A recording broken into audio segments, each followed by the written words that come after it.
From your first group of drivers here, the third spot went to Arlo Casil there with a 14.797. Kyson Fitch getting a 14.784, and Landry Kincaid standing down the fast time with a 14.477. First group of drivers getting in pretty solid times. We'll see how the track wears and tears up as we get further into the field. Car number 3K is Kaylee Matheny from Des Moines, Iowa. Next group with a driver of the 224, Sawyer Struck from Annalisa, Iowa. 3D will be Daniel Rhodes from Des Moines. And the I-70 is Ian McDermott from Berwick, Illinois.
New fast times on the lineup here. Third spot went to the 3K Kaylee Matheny here with a 14.327. Sawyer Struck getting a 14.289. And your new fast qualifier time so far is the I-70 Ian McDermott with a 13.909. Next group to come out onto the track is driver number 25, Brock McCumber from Boone, Iowa. The number 33 will be Carson Robinson from Indianola. The 17B is Braxton Klein from Newton. And the 93, that's Olivia Ambers from Dallas.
Well, race fans, you got two new fast drivers in this one. The 33, Carson Robinson, with a 13.881 moves into second. And for the first time this season, brand new card, brand new wing set, the 93, Olivia Ambers, 13.744, blows into the lead for the first time in her career.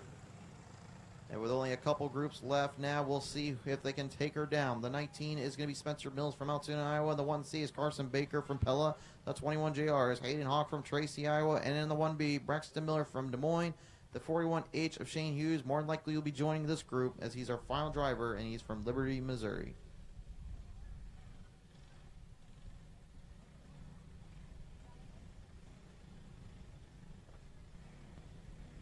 This will be the final group. Last chance to try and knock down the 93A's time. Let's see what they bring to the table.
The fastest of this group race, fans, was the 1B of Braxton Miller, laying down a 14.13A, which means for the first time in the young lady's career, Olivia Ambers will be the top driver in the R-Box stock going into the heats tonight.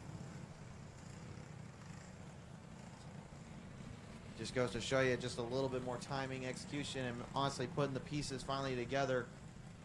Any one of these young cats can figure it out and get this thing dialed into the ground, and that was certainly an interesting way to start off the night.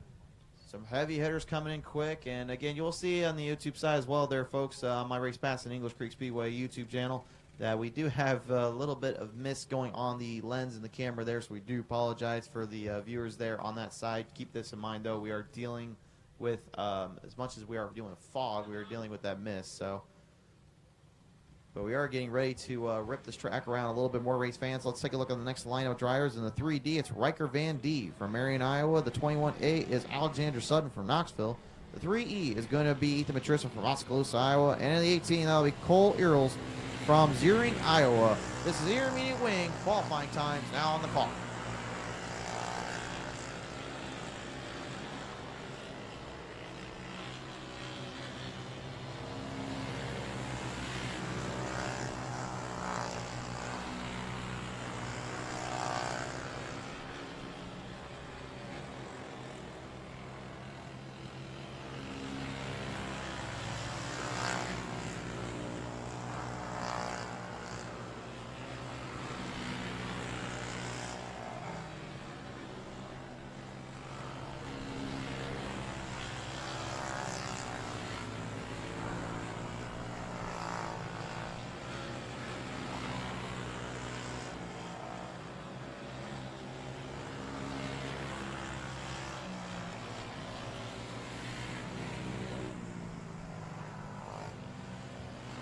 Your top three from this qualifying group was the 21A of Alexander Sutton, laid down 13.308. Cole Earls going with a 13.163. Your top seed, though, so far, blazing time from the 3, the Ethan Matrissa, in 12.650.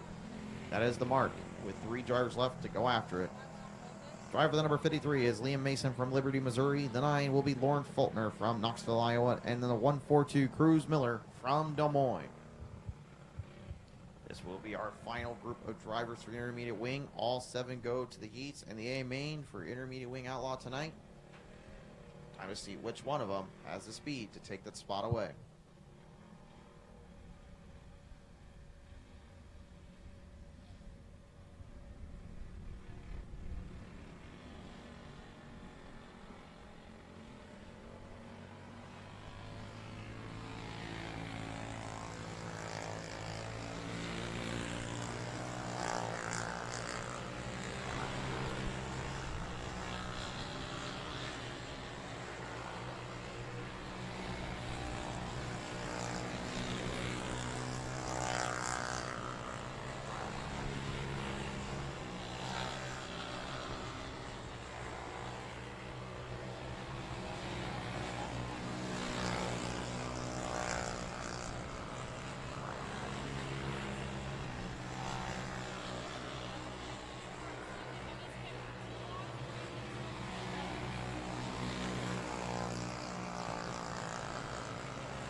Well, Cruz Miller definitely found a way to put a time on Ethan Matrison there with a 12.512, but it's Lauren Fultner who lays down a 12.460 and now sets the fast time for the intermediate wings as we close out their qualifying today. The ladies came to play and they have taken 2 hop spots entering into their individual heats and their running tonight. That certainly, I don't think, was on anybody's bingo cards, but the one thing about English Creek Speedway is that this track allows for multiple drivers, no matter what they are, to go out there and fight and scratch and claw for everything they got. And you just saw there is how hard it is to get those positions, especially how tight these times are. It is time for box stock qualifying race fans. 23 entries in this one. We'll take a B in this one as well for the mains. In the 22B, though, it's Brentley Hawkins from Milo, Iowa. Then the 69, Strick Don't from Kellogg. The 99's Ivan Mitchell from Afton, Iowa. And that 27D, it's Riker Lopez Beck from Bennington, Nebraska.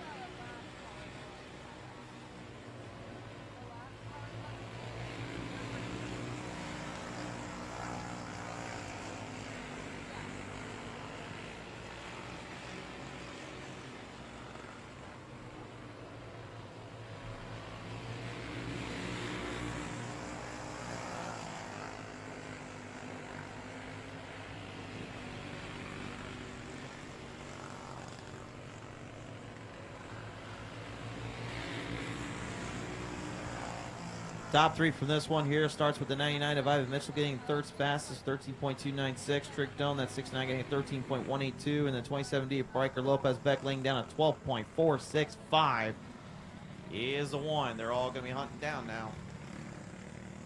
But there's a lot of entries still to go. Here's your next group of qualifiers here. The 7W, it's Willard Ballard from Madrid, Iowa. The 17A is Caden Anderson from Newton, Iowa. 50K, Camden Gasper from Newton. And in the 81, it's Henry Booyer from West Des Moines. I guess where there's a fog, there's a ghost of English Creek still not far behind. Time to see what these 4 can bring to the table here. Time will now begin when the flagman Jacob lays down the speed and lays down the green. Here we go.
Out of the qualifying times here, Camden Gasper laying down the fastest with a 12.618, not enough to get to Riker Lopez Beck. Henry Booyer, though, getting a 12.703. Willard Ballard, 12.799. Caden Anderson, a 13.132.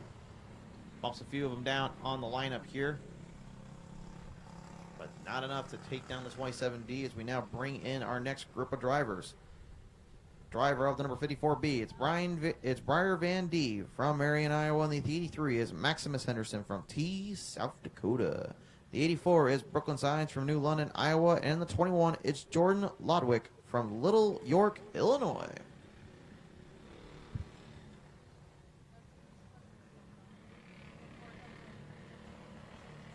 Three.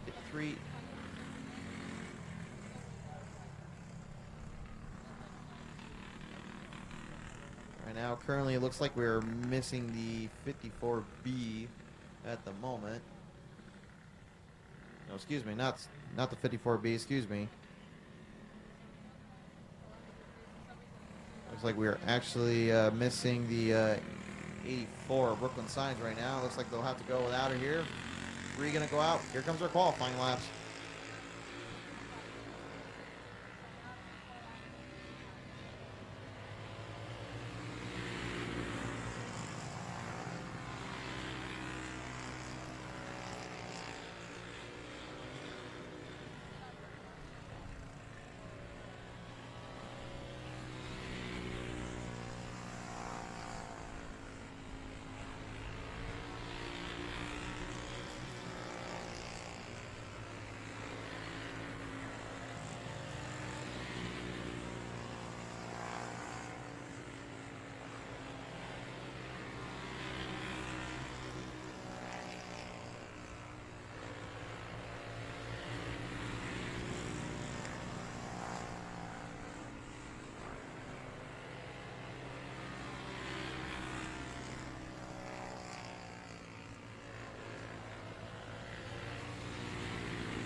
Our fastest driver of this one here was the 83 of Maximus Henderson, laying down second fastest on the time clock, 12.589. Not enough to get that 2070 of Riker Lopez.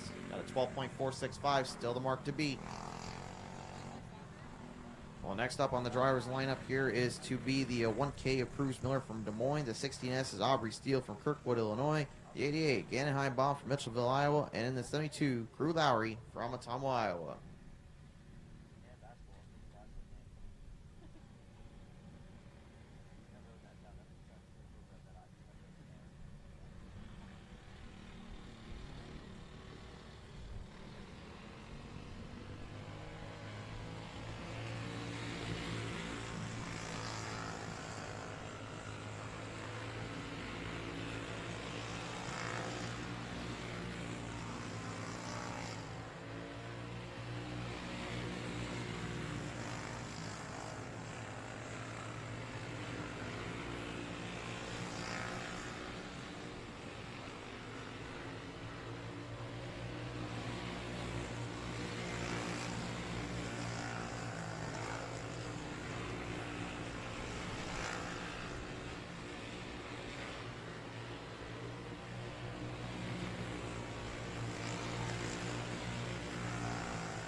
You have got yourselves a new quick time on the board, race fans. The driver of the 1K, Cruz Miller, laying down a 12.384. Got her done here tonight.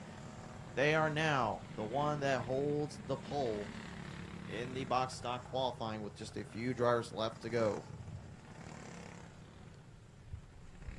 Coming out next, driver of the number 79 will be Dax Housley from Reynolds, Iowa. The 20 dub is Rory Weller from HC, Iowa. The 17S Cash Stanberry from Sturgeon, Missouri. The 42R is going to be Randy Weirholt from Baxter, Iowa.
And just like that, you've got yet another new quick time on the board. The driver of the 79, Dax Housley, going 12.291 with just one more group still needing to try and take this time to their advantage.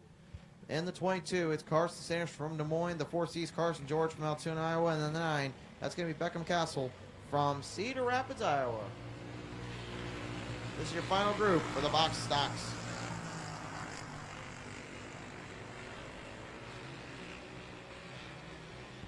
Just getting word there will be one more final car, still getting one last chance here before we end this group. So there is one more to go after this box stock qualifying group.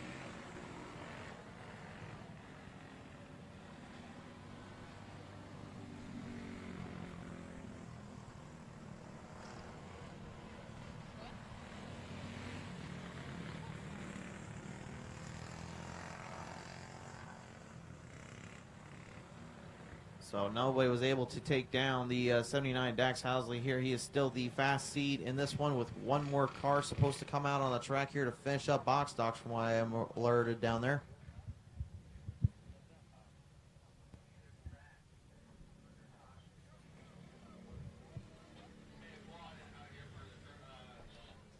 This is the 84 Brooklyn Science here from New London, Iowa. She's going to finally get her chance at the qualifying lap here. See if she can get things rolled up and get some speed here. Here we go.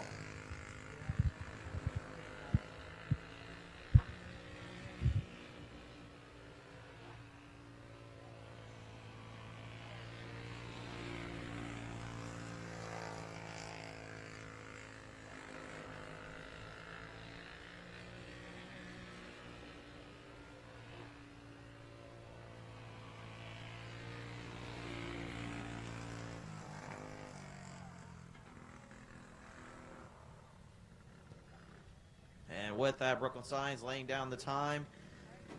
Hate to say it, but no one was able to take down that 79 today. Dax Housley is going to stay the #1 seed for the box stocks. Now, we roll into our qualifying session for the 250 Outlaw Wing Machines. Here is the starting lineup for this one here, folks. Car number 99, Jace Mashing from Carroll, Iowa. The 5 is Ashley Slaughter from Iowa City, Iowa. The 777 is Drake Ballard from Ankeny, Iowa. And the 14, Luke Garner from Sioux Falls, South Dakota.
of this group of drivers here. The car number 5, Ashley Slaughter, able to lay down the fast time here, 10.631.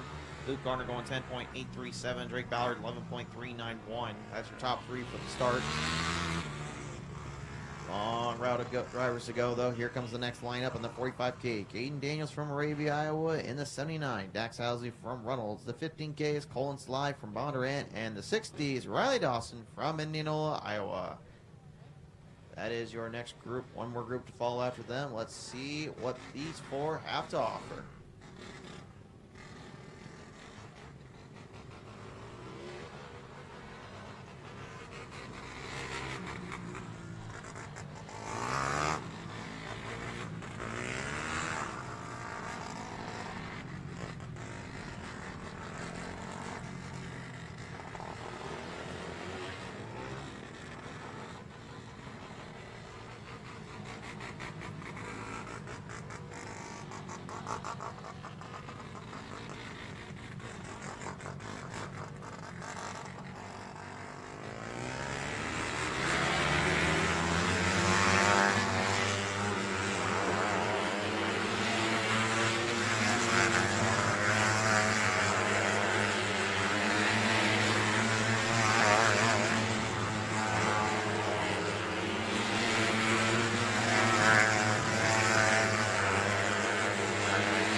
You've got yourselves a new quick time on the board. 10.495 for the 60 of Riley Dawson. Now edging out Ashley Slaughter. With one more group left to go. Let's see if anybody has anything for that 60. In this one, it's a 60M of Marshall Dawson from Indianola. The 23A is Aubrey Lodwick from Little York, Illinois. The 52 is Knox Pearson from Pella, Iowa. And the 48K, our final driver, will be Kinsley Sly from Altoona.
Of this final group of drivers, race fans, the number 52, Knox Pearson, able to nudge out Riley Dawson's time with a 10.420. He's the number 1 seed, entering in for the 250cc Winged Outlaws. Up now, race fans, is the adult Winged Outlaws here. Let's start them on the pole. Driver number 000 is Chad Dillis from Big Cook Lake, South Dakota. And the number 5, Haley Fogel from Pella, Iowa. The number 2 is Ethan Thompson from Carlisle, Iowa. And the 49 is Carmine South from Knoxville, Iowa. If they do not take 4, they're only going to take 3, and then they'll be in, and then Carmine will be in with the next 3. We'll see what happens here.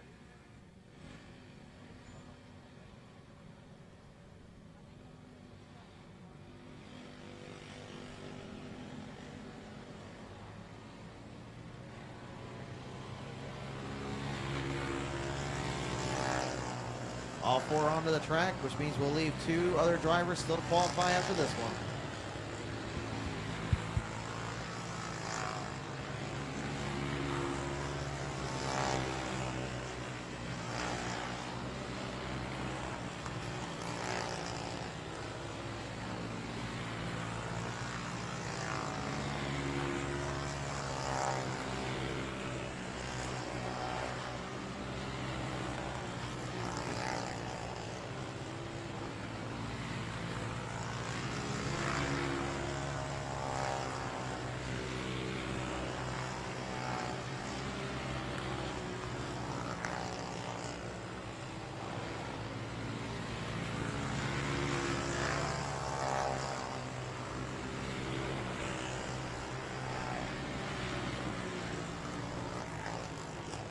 Fast set in this one here was the 000 Chad Nillis. Laid down at 12.437 for his fastest time. Ethan Thompson going 12.792. Haley Fogel 13.11. And Carmine South going with a 13.226.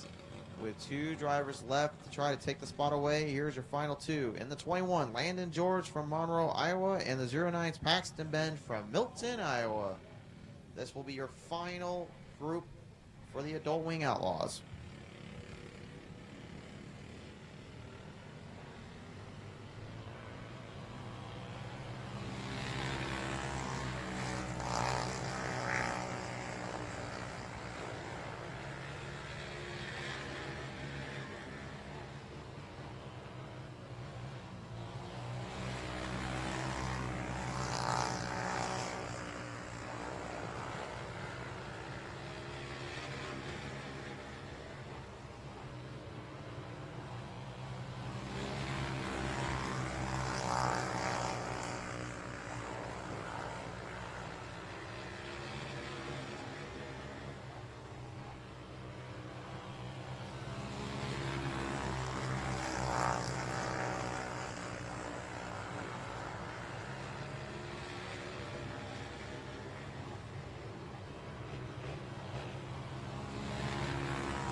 Try as he might, it was not enough tonight. Landon George going 12.483, 500ths of a second shorter than Chad Nillis, which means Nillis will be the #1 seed entering in for tonight's heats and setting himself up for a possible shootout in the A main.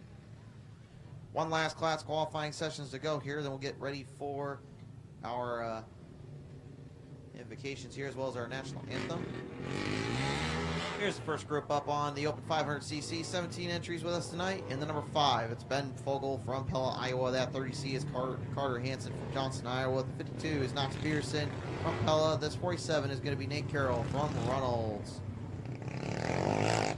That will be your lineup here as we get everybody onto the track. Ready to rip and roar. Time to see what the fastest machines got for us.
laps there, race fans. We swapped the positions 3 or 4 times for the lead position, but Knox Pearson able to just barely knock down Ben Fogle. Pearson stops 10.534, Ben Fogle 10.590, Nick Carroll getting a 10.794. Carter Hansen going to travel to the very back end with the 11.288. Going to need to get to working on that 30C right down there. Next driver is on the lineup will be the number 78. That's Kenzie Brown from Chowchilla, California. The 000 is Chad Nillis from Big Cook Lake, South Dakota. The 51 is Gage Stevens. And in the 4, it's Jake Slaughterback from Knoxville, Iowa. Somebody traveled all the way from California just to race in a small little town down in Iowa, of all places. They know exactly what they're here for, and they know what they're coming to try to claim. Let's see what they can bring to the table. This should be interesting here.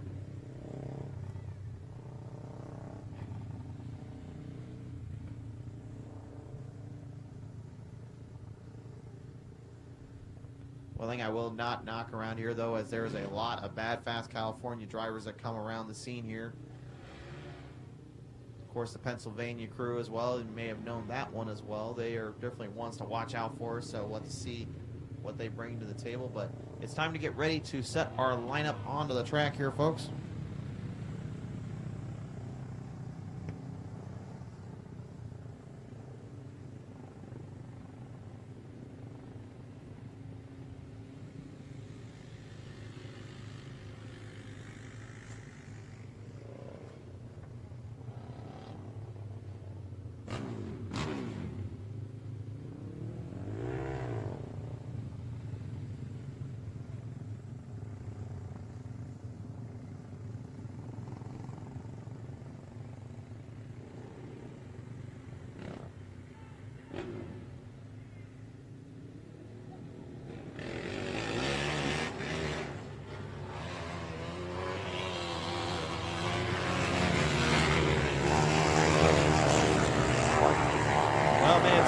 But Gage Stevens is fired up. Now let's see what the qualifying results bring to the table.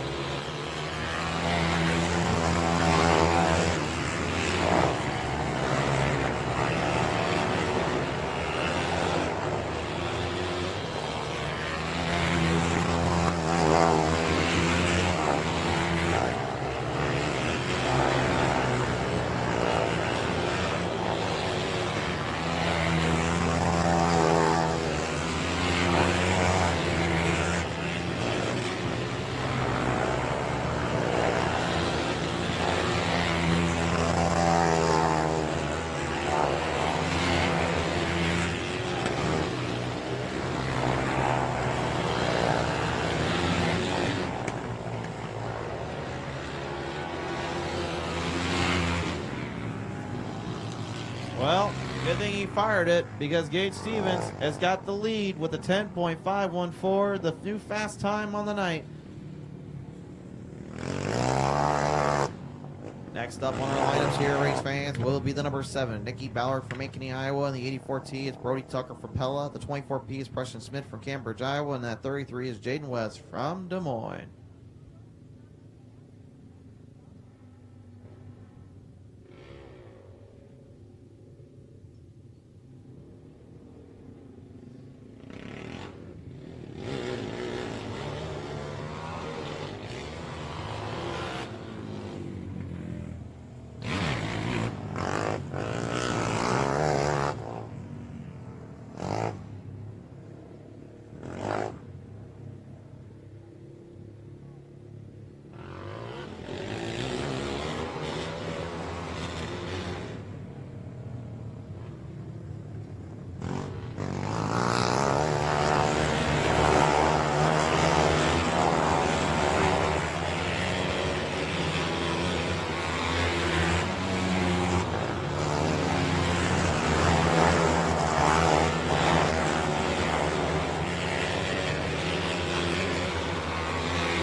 just the ladies' night or something, but race fans, Nikki Ballard goes in with a 10.378, knocking down Brody Tucker there as he was laying down a 10.476. That is your new fast time of the night with one more group probably left to go. If we don't split these 5 left to go in this one, let's take a look at our lineup. The 18s, Noah Gar from Wapello, Iowa. In the number 30J, it's going to be Jackson Iller from Lake City, Iowa. The 26 is Walker Overturf from Hedrick. The 46, Marty Murphy from Knoxville. And the 50 will be Tobin Weaver from Pleasant Hill, Iowa.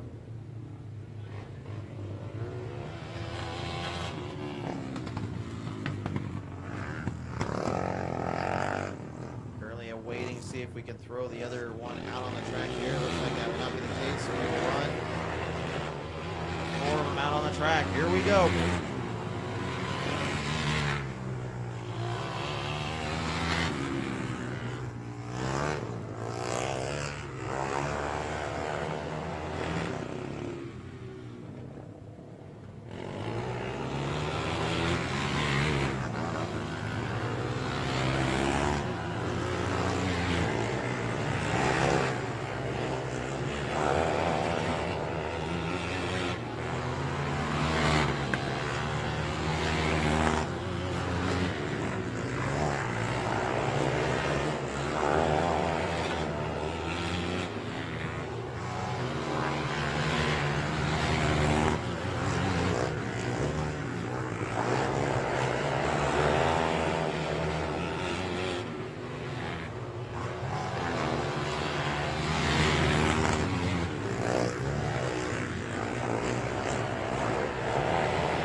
Came to play and they came to race, but race fans, they're not going to take down the lone lady on the top tonight. Nikki Ballard will stand at the top of the 500s with a 10.378, finishing up our qualifying times tonight.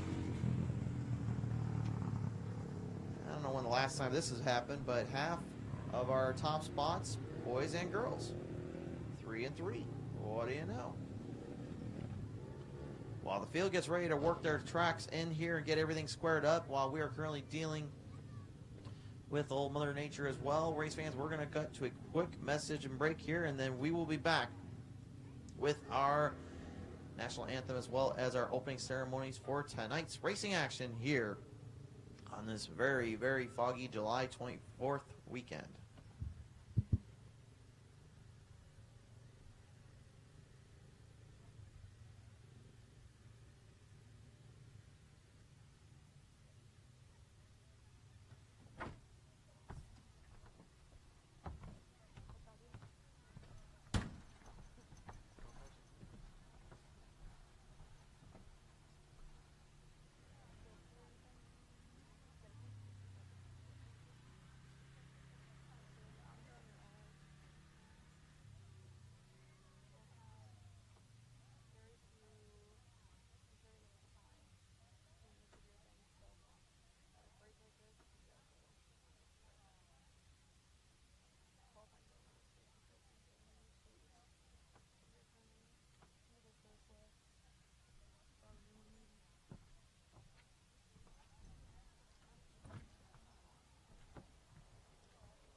Well, ladies and gentlemen, it is finally about that time here. We're going to get into opening ceremonies and get ready for the hard racing action here in our weekly points racing series here for the English Creek Speedway here on this July 24th weekend. But before we can do that, we ask if each and every one of you can rise to the occasion. Gentlemen, please remove your hats as we will begin the singing of our national anthem.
Well, ladies and gentlemen, boys and girls, and children of all ages here, as Mother Nature continues to give us a little bit of a fog and a mist, it is time to get down to the gist. It is now time for racing action here live on YouTube channel for English Creek Speedway and from us here down on the booth and down to the track.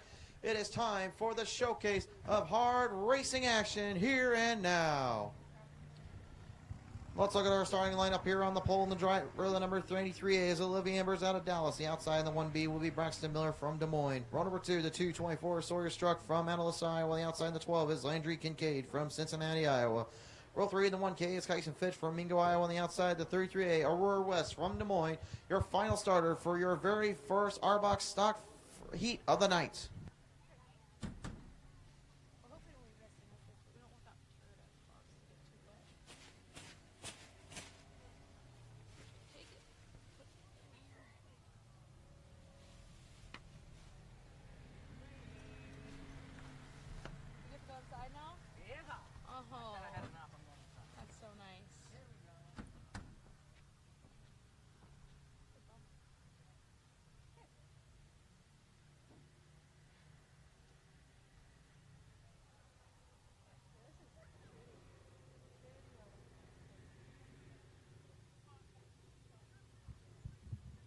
Track right now, very, very slick. As I've said before numerous times here, when the night size goes down and the sun stays out, it can end up getting these tracks a lot more drier and misted up here and making it much harder to get grip because of the way the dry slicks pop up. In this case, when the rain comes around and the water gets into the dirt and soaks it up, well, let's just say that moisture, unfortunately, does not like to stick around and keep things under control here.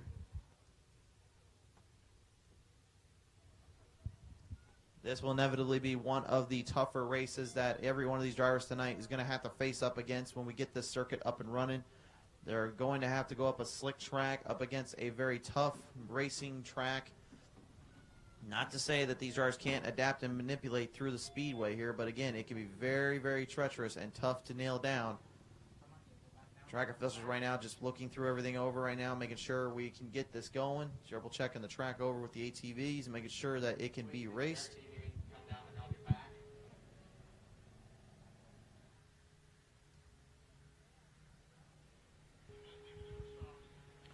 So it sounds like down there they're going to try and pack this track in. Sounds like it was getting a little too much moisture up, so gonna go ahead and roll down the circuit real quick, race fans. While we're doing that here, head over down to Grandma Ruth's Snack Shack here. It's a good time to get it done. Get yourself some great goodies and food here. I got myself a nice Snickers bar, Reese's Peanut Butter Cup, and of course their famous hamburgers down there. I tell you, those hamburgers are delicious. I can't get enough of them around here. They cook them so well, and I just don't know what Grandma Recipes is, but she does a good job on it. I'll give her that any day of the week and twice on Sunday. So track packing right now being done onto the circuit here. What they're doing is again, they're trying to get the moisture packed down into the surface and make the dirt a much stronger clay type-esque, if you will, more kind of molded into what they want. When the track is done in that way here, it allows for the drivers to make some big moves and some big runs here and really nail down this speedway. A lot of work to be done right now, though, is we're going to get the ATVs, our little personal-owned English Creek Speedway no winged cart down there. And look, we got the old Kawasaki ATV out there. Look at that. We're bringing all the fun toys and tools out here to get this thing packed in, folks. We weren't joking. We said we're going to make sure this track is race ready and ready to go. We are not going to play around tonight. Maybe a race against the clock, but we are certainly hoping to get everything dialed in and get these drivers ready to race.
All right, race fans. I know you had to wait quite a while and had to wait a little bit of time for you YouTube folks. I hope you didn't change the channel to something else down there. We've been live the whole time.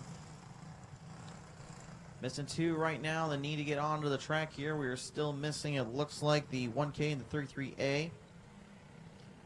Fitch and Wes right now need to get onto the circuit here quickly before we can get going.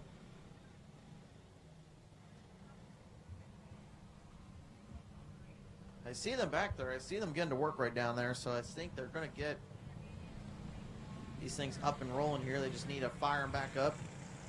Pull the pull switch tab there on the side of the motor. If you haven't already gotten tired of saying it or now have just come on for the first time here, there are two ways, of course, for these machines to have, actually three ways technically, to start up these things. We have the external one that we basically push inside the little hole there on some of these carts and basically give it the refire and give it a little signature jump. And then there's the pull handle tab. That is the ones these things use. And then, of course, the other way that is mostly those 250s and 500s is the push to run. Get the clutch worked in from there. Coming down right off the corners here. We are going to go one more lap to green, race fans. We've waited a while. You've been patient with us, and we hope we can give you a good show now. The young lady, the 93A, new body kit, new body panels, new everything. And she just so happens on this one to lay down the fastest time in the bar box stocks. What will we see here now as we roll them right off turn number 4. Green's out, and it's go time.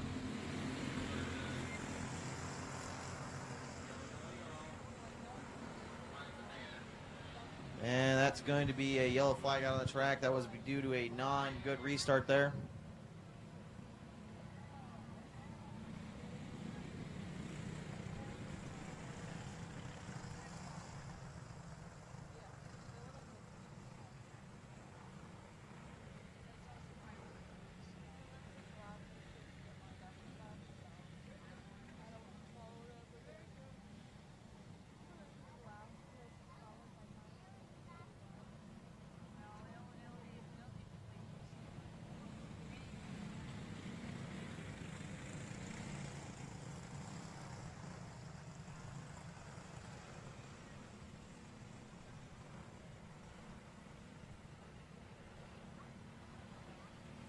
Well, the initial start was not where it was supposed to be there. It looks like our lines, unfortunately, got kind of unpainted thanks to running the track in and getting through the mist there.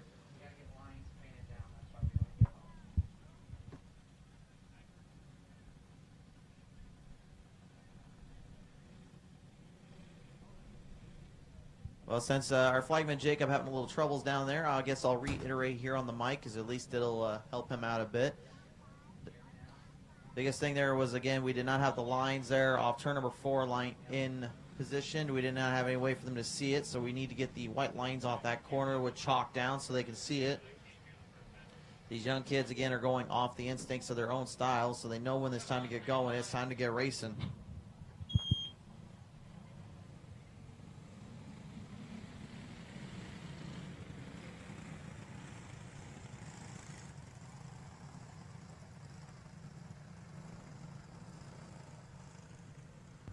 All right, we got some lines finally drawn down there. Good work down there, crewmen. It's nice to see the officials were listening in on us there.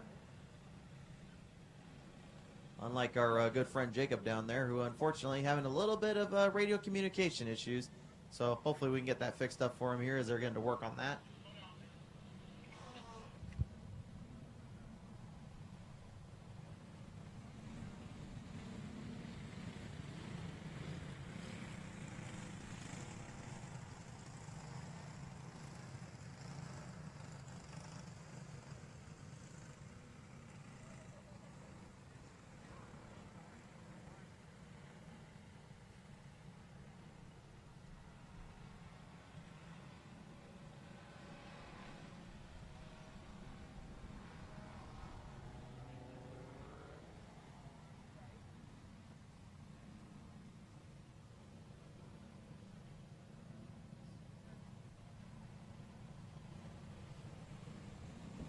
Now we finally got everything up and running here. We are now back in position. Now it's time for the youngsters to make sure they stay in position.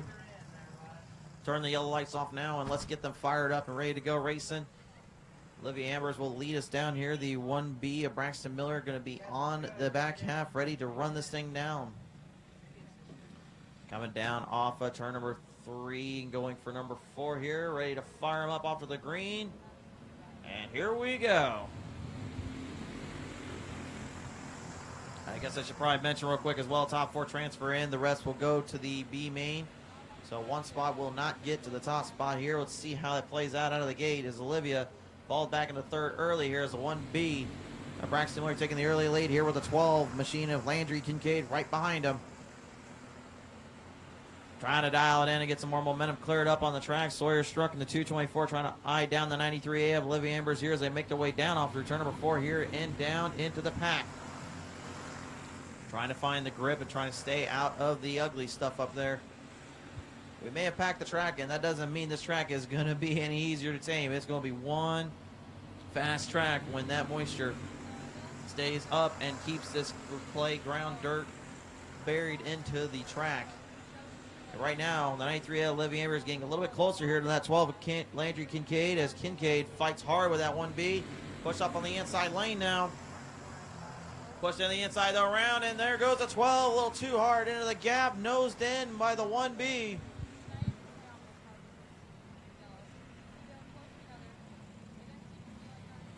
Yellow out on the track. Braxton Miller end up completely taking a little bit of a side slight there on the 12.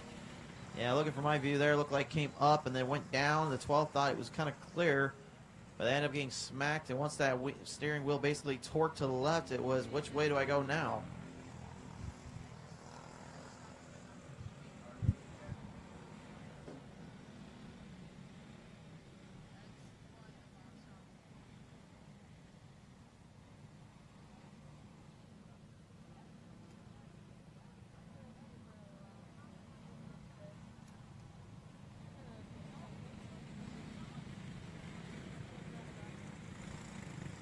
Well, the 12 of Kincaid not too happy with the decision there, but they will have to start from the tail and have to make their way back into at least one spot up. Kyson Fitch, the 1K, will hold that spot up for it. Rate of Burler speed down around the track once more. Braxton going to lead us in through turn number 3 into 4 and back onto the green. Olivia definitely had a lot of speed there when she got it going, but I think that's the problem right now is, again, she's trying to get it filed back in and get it going. Kyson Fitch going mano-a-mano there with Landry Kincaid. Kincaid, whoa, getting tagged around there as Kyson tries to get out of the throttle and get away from there. Well, that's going to end up right into the mix. Kincaid coming to a slowdown here as Lionel Kyson going to get it back up and running. It's going to be a yellow flag out.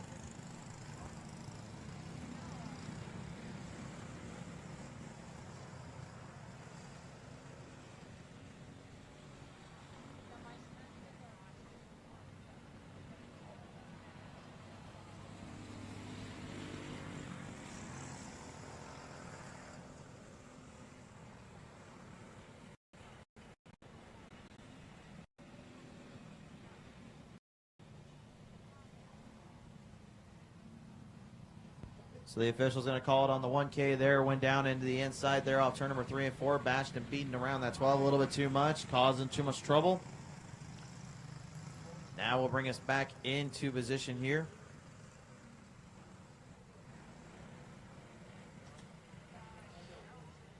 Going to field right back into position here. Stay nice and slow, drivers. Prepare yourselves. Keep it slow. Get ready to fire down.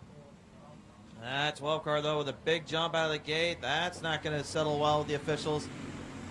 But we will let them fire as we bring them down off the green flag. Kincaid not going to waste time, though. Wants to get to Sawyer Struck and wants to get to Braxton Miller as they lead their way back down around off through turn number 4. A little bumping and beating and banging on Struck.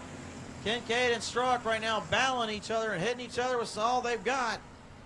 White flags coming out for the 1B, though, of Braxton Miller.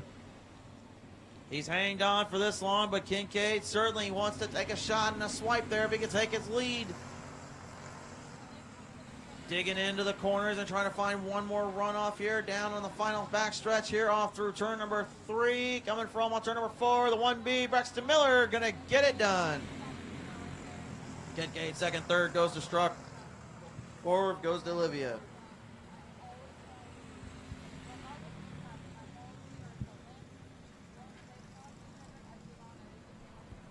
Due to the jump, though, coming off the line off turn number 3 into 4 from the 12, he is docked 2 positions. So instead of second, they will go to 4th. Still will make it into the transfer spot. Kyson Fitch will have his work cut out for him in the B main.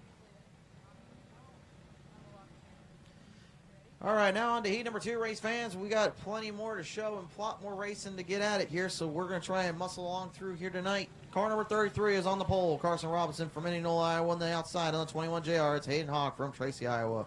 Car number 2 and 17B is Braxton Klein from Newton, Iowa, on the outside. And 3D, Daniel Rhodes from Des Moines. In row number 3, the final stars is the 41H of Shane Hughes from Liberty, Missouri. The outside, the 19, Spencer Mills from Altoona. That is heat number 2 coming up.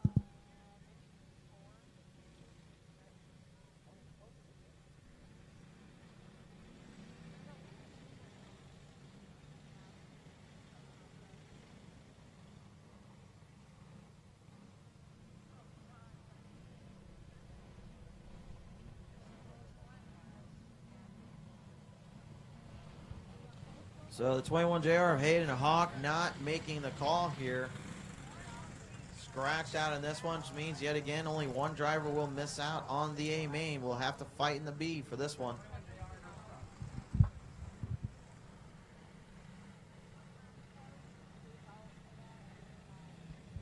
Field will work their way around down off of turn number 3, going down into turn number 4. Green flag is up, and here we go. Whoa, up, that's not good. Yellow back up for this one. Yellow is out. Daniel Rose, the 3D, got slipped and tagged around there.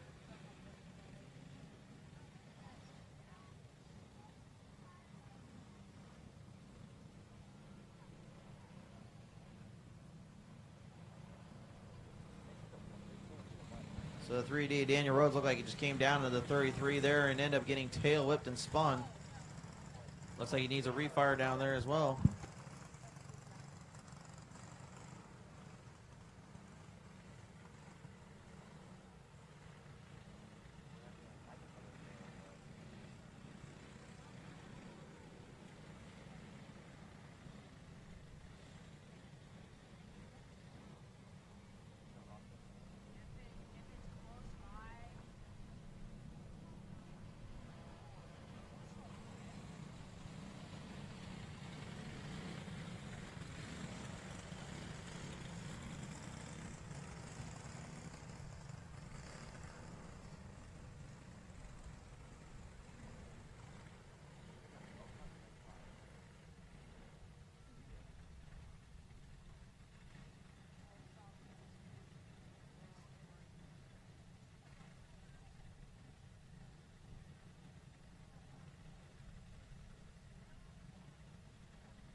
All right, got everything squared back up. Now ready to fire him back down off the back stretch and through 3 in through turn number 4 here. Green flag back on up.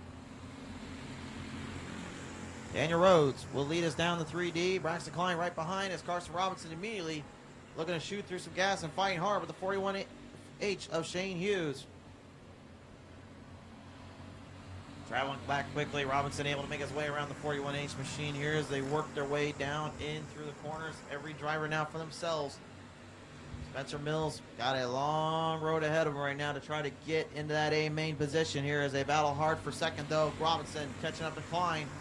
He's not laying anything on the track tonight. He is going full bore, full center. Looking how to get around to the 3D of Daniel Rhodes here as they work through turn number 3 into 4. Packs stacked up a bit here. Rhodes slipped up around the corner. Robinson just taking these corners tight and superb. Making some momentum work down there and trying to see what they can dial up. But Rhodes realizes now he's got to go into defensive mode. Block that lane off his exit. Don't let him get too quick with it. But that's not going to help him anymore when he does around that spot here. Puts up the outside here. You got yourself a new leader with the white flag coming out next time on by. Klein trying to get right up and in the lane here. Robinson with the white up. Trying to finish this one on as a strong note. Daniel Rhodes looking for anything he can to get to that 33. And Klein just hoping for a break if he can get him. But on turn number 3 into 4, not going to find it here. Carson Robinson going to get it done. Rhodes will go second, third goes to Klein, and fourth will go to Shane Hughes.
Field right now going to work their way down into the center fold here and get things squared back up once again.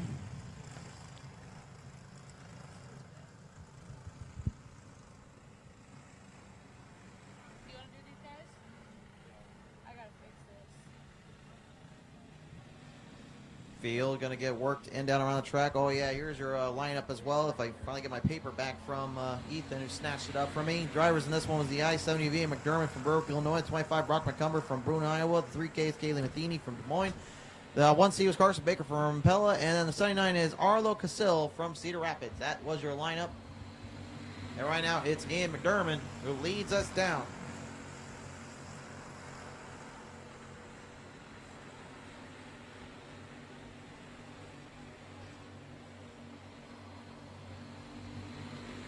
Pulling the stacks and round them on around the track here. Everyone just trying to keep up with the I-70 here. Brock McCumber certainly keeping his momentum up. Kaylee Matheny doing much of the same here as they continue to work their way down around the track.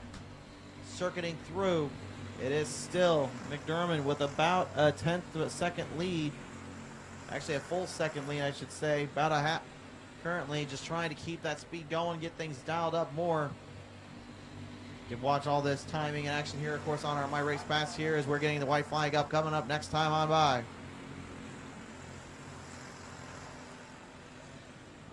Pulling down the strings here. McDermott going to finish this one on a high note. Watch for Matheny, though. The 3K is coming quick on the 25. McCumber knows she's on her doorstep. Pulling down on turn number 3 into 4 one last time, though. The I-70 and McDermott smooth and clean to take this one home. But on turn number 4, McCumber by a half a cart length to the line. They're ahead of the 3K and Matheny. And final run there for the 1C. Carson Baker able to just hold out the 79. Will go for the B main.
keeping the defensive lines going, bolting off the 9 and the 3 right behind him. And Tristan coming up quick.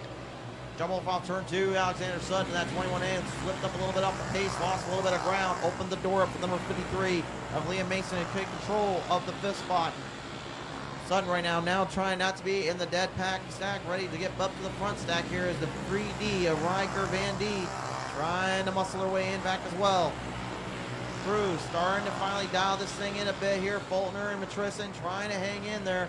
Time elapsing though, as they're now even in close with company from the number 18 of Cole Earls. Earls right now doing what they can. Stabilize things up, maybe get some more momentum, grasp around the track. Every one of these drivers doing what they can.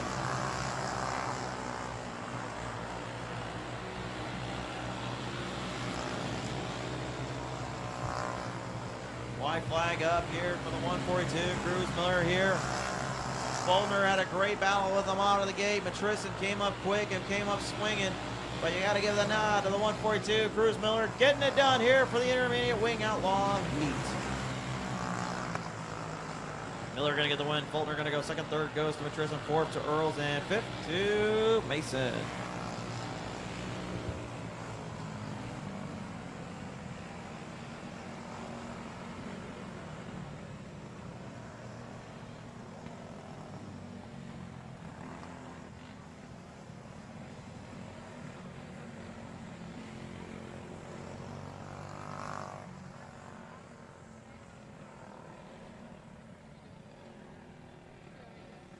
Sorry, our carrot box is going to be done, but it has to be done.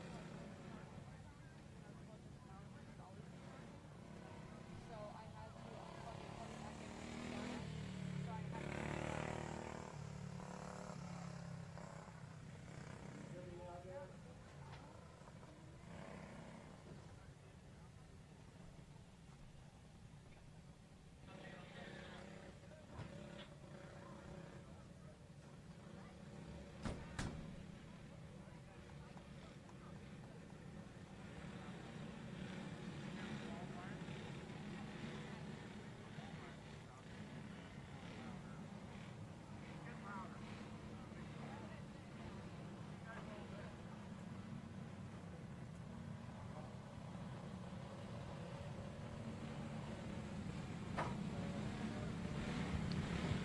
Box stocks now coming onto the stage, race fans. You got 3 heats of them here. We'll take the top 4. The rest will go to the B main. On the pole for this one, driver number 79, Dax Howley from Ronalds, Iowa. The outside 20, Dub Roy Ward from HC, Iowa. Row number 2, 22, Car Standers from Des Moines. The outside, the A3, Maximus Henderson from T, South Dakota. Row number 3 in the 9, Beckham Castle from Cedar Rapids, Iowa. The outside, the 16S is Aubrey Steele from Kirkwood, Illinois. Row number 4 in the 21 is Jordan Lodwick from Little York, Illinois. Final start of the 54B, Briar Van D from Marion, Iowa. As we start putting things together, let's get the box stocks working together here. On turn 4, green flag is out. It is showtime.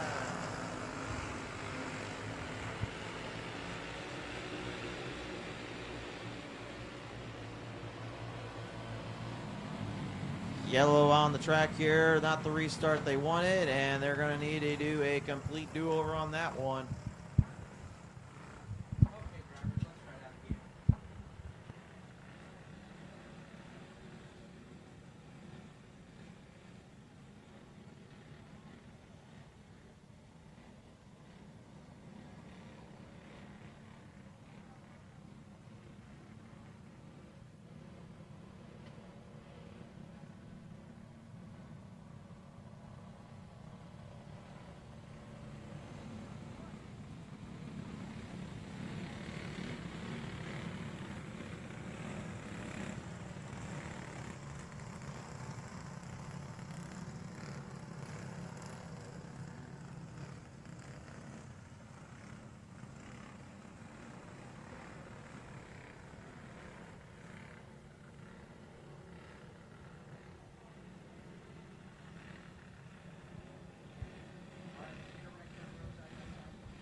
So get them ready to roll off down through turn number 3 and 4. I do apologize in advance if you hear our officials getting these drivers trying to line up in position. Again, it's a crowded room up here in the top back, but it's more crowded on that restart.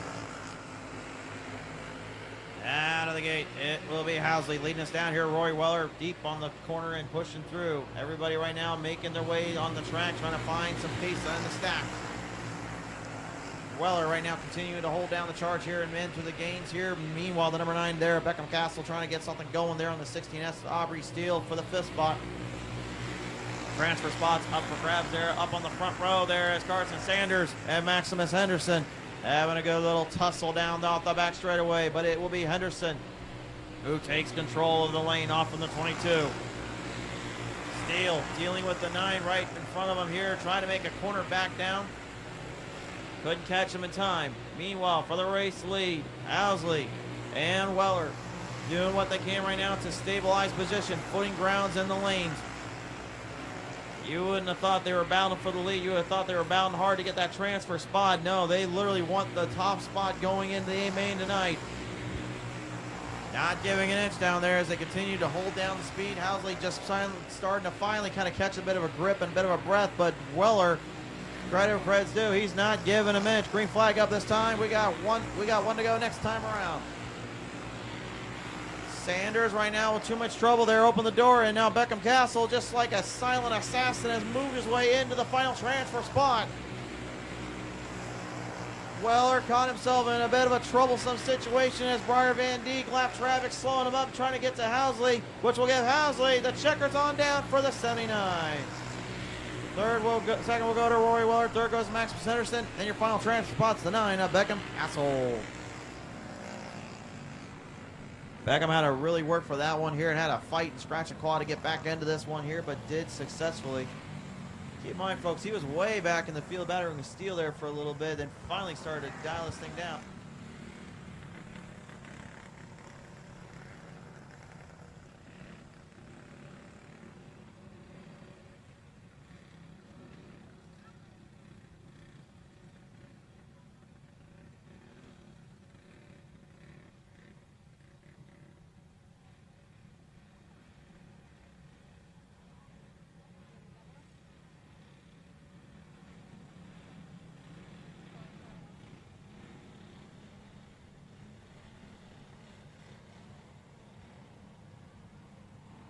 Heat number 2, race fans, now on the stage here. Driver in the number 1K is Cruz Miller from Des Moines, Iowa. The outside, the 4C is Carson George from Altoona, Iowa.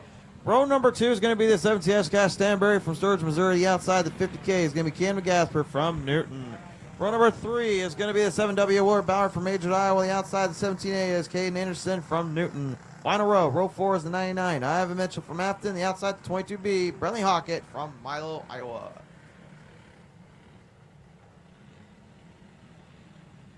4 rows stacked ready to take it down to the track. Off in turn number 3 through the white lines in through 4, greens out, and it's time to fire them up.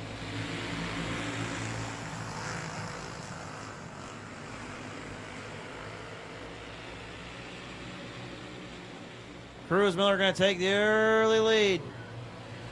Carson George, though, in the 4C right now, looking for some ground clearance, looking for some time on the gap. Down on the inside here, George got a good run on the outside, but it's now Miller back in the inside. Fires off his zone, makes George work for it, and pushes him up to the outside high line.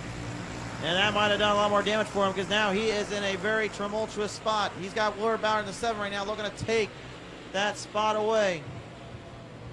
Yellow out on the track, yellow out on the track.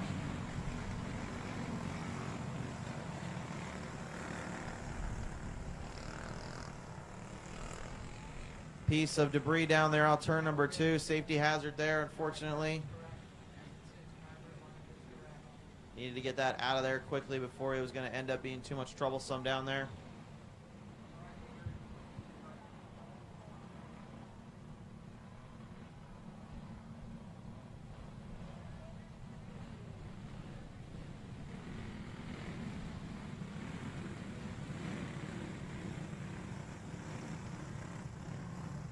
Even realize there was a part down there. I know the officials were kind of eyeing something down there, and then the officials back down the track kind of commenting back up here that, yeah, there was something they saw, so they had to get the yellow out quickly.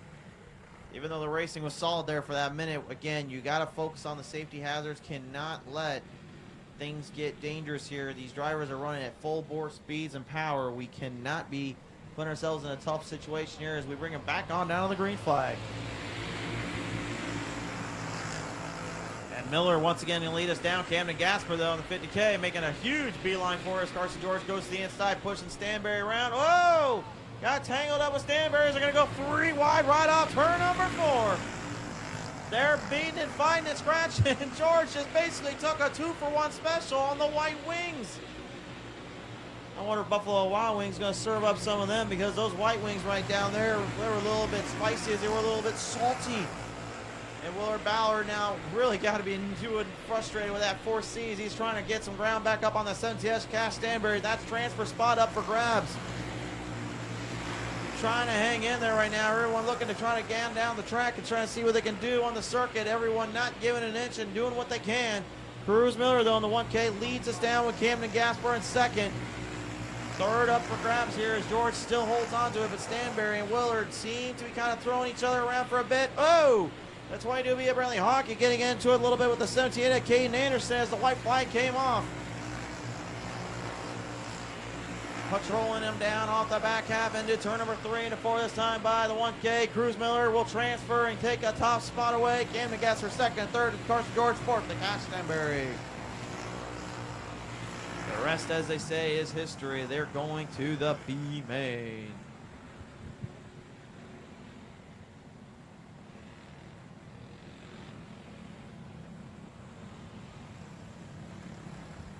And all I can say is right now to that camera crew down there, God bless them. They are taking every precaution they can to keep that thing going and try to keep everything up and running. And Mother Nature right now is just trying to say otherwise at us. So again, I do apologize if you see a big little towel on the YouTube side that comes up into the camera here. If you couldn't kind of tell, though, Mother Nature is not exactly letting up on us. So we're trying to get this show in tonight. Year number 3 is coming up here, race fans. Here comes your next lineup on the pole. The 42R, Randy Weirholt from Baxter, Iowa, the outside. The 27D, Riker Lopez Beck from Bennington, Nebraska. Row number 2, the 88 Gannon Heimbob from Mitchellville, Iowa, the outside. The 81's Henry Booyer from West Des Moines. Row number 3 is going to be the 72 Crew Rally from Ottumwa, Iowa, the outside. The 69 Strick Dome from Kellogg. Final starter is the 84 Brooklyn Signs from New London, Iowa.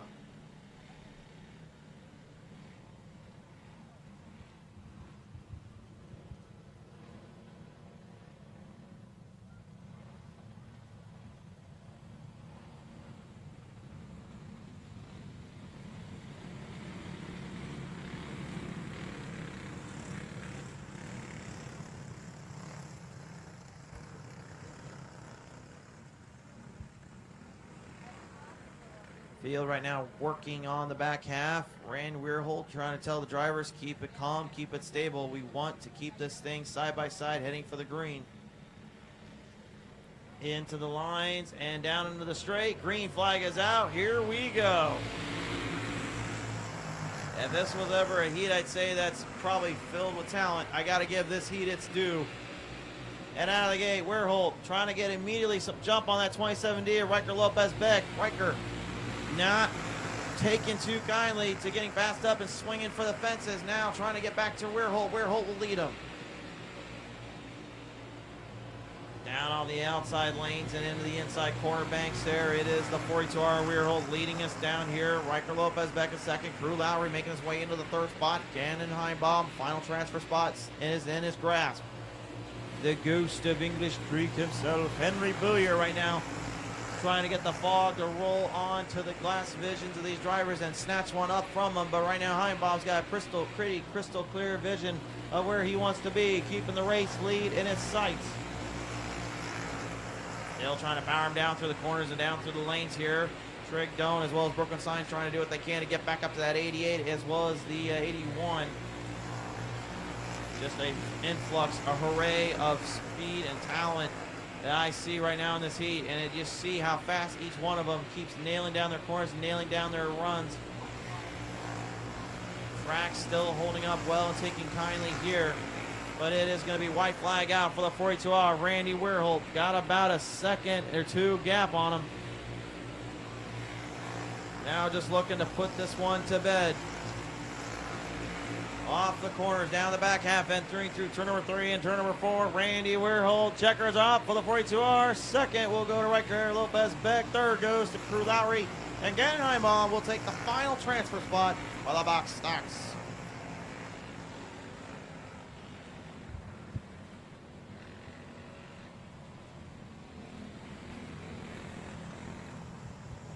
Well, I do say, my good man Ethan, not only have you been keeping these drivers in check, but I do say I think we've had some solid racing so far. And as long as Jacob makes sure he's got his headset working and all that, we've got ourselves a solid crew going tonight. And then, of course, there's those other guys in the back, on the side beside us here, Ethan, that thinks I'm full of just hot air and nothing but hot wind. Well, they say they don't think it, they know it. Oh, okay, I see how it is over there, boys. We'll see if we're full of hot air when we get some hot speeds down the track here. 250cc Winged Outlaws coming out. Let's take a look at our starting lineup for this one, race fans. On the pole, car number 52 is Knox Pearson from Bell, Iowa. On the outside, the 5 is Ashley Slaughter from Iowa City, Iowa.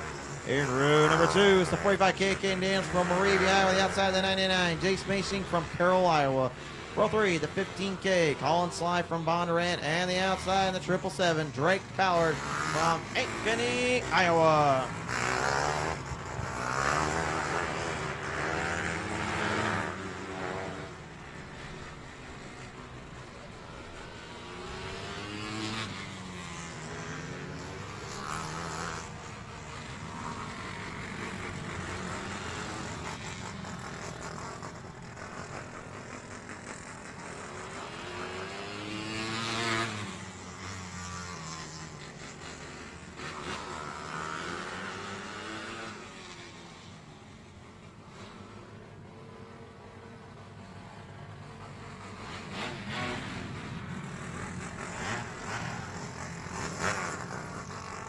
Eight laps to the distance here, 3 rows of them stacked up, another 3 rows coming out next, but this first heat will set the pace. Time to see how the track is playing down there as they roll on turn number 4.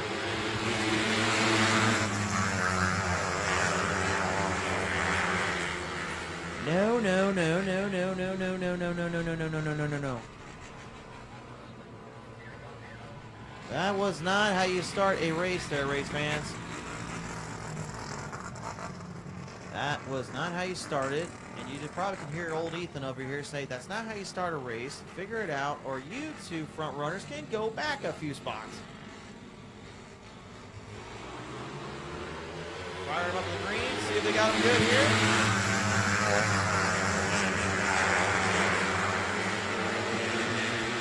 Got the okay so far here as Knox Pearson, the 52, will lead him down out of the gate.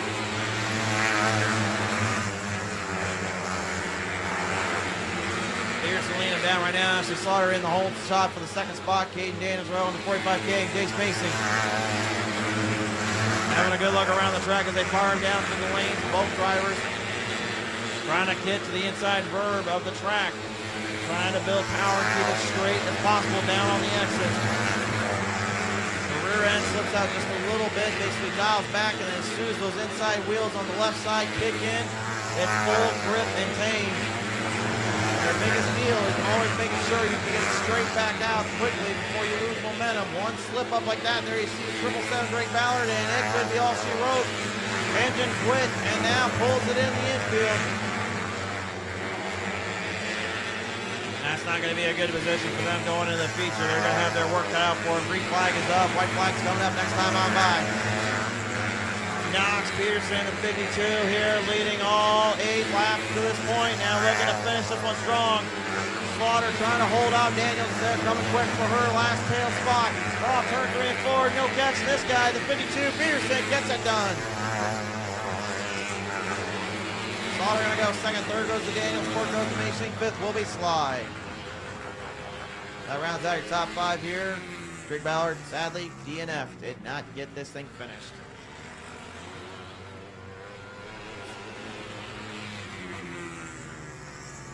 Next up on the lineup, race fans, heat number 2 coming up on the stage. Car number 6D is Riley Dawson from Indianola, Iowa. The outside, the 79 will be Dax Housley from Reynolds. Row number 2, the 14s, Luke Garner from Sioux Falls, South Dakota. The outside, the 60M is Marsh Dawson from Indianola. Row number 3, it's 48K. It's Kinsley Sly from Altoona, Iowa. The outside will be the 23A of Aubrey Lodwick from Little York, Illinois.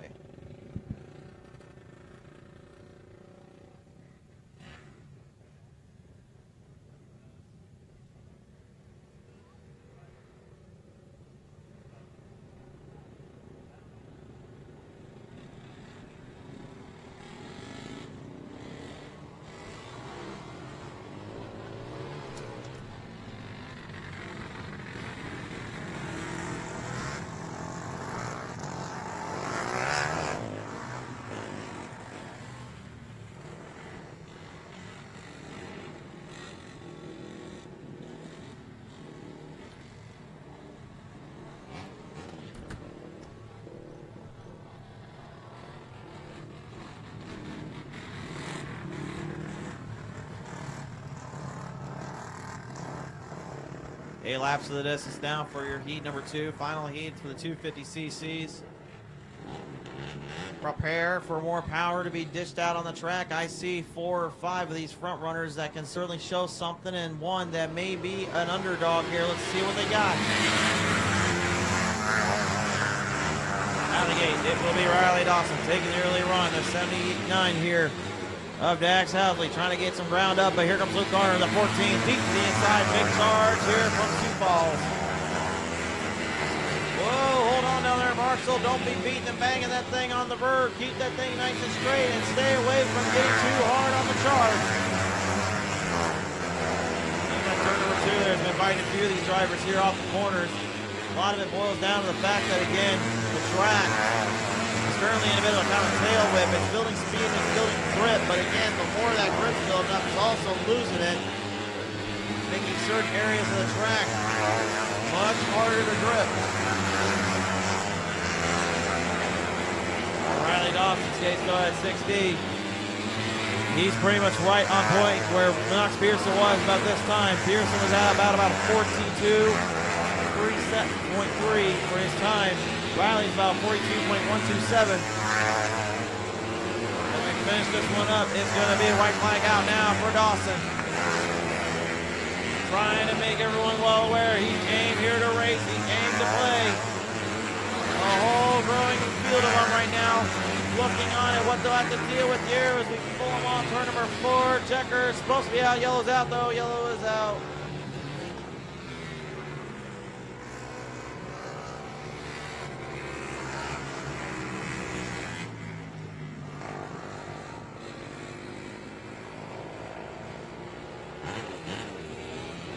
Well, we were just about to get to the checkers, but the 23A there in a bad spot. Aubrey Lodwick getting themselves a little bit too carried away there on turn number 1, 2, and slipped her up a bit.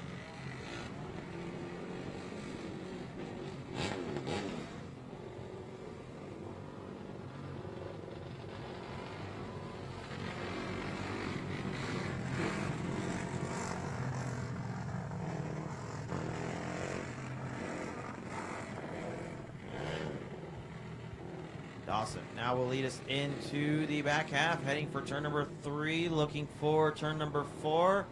Can't pass the single file cone off the corner end here as they pick it back down to the green. Housley was coming on his doorstep. Marshall Dawson immediately trying to make him sweat a little bit. Luke Garner trying to catch back on that 60 of Dawson as the white flag's out one more time. Either way, we're finishing this one up. Riley trying to get some momentum, more off corner number 4, finds it, takes it to checkered flag territory. He's going to the A main to start on the front row. Garner going to go second in this one. Third goes to Housley, fourth to Marshall Dawson. Kinsley Sly goes in fifth. 4 sets of heats down from each class. Now it's, or 4 classes from each heat's now done. Now we have 2 more classes with heats still left to finish. Looking over my sheets, it looks like we have 3 heats still.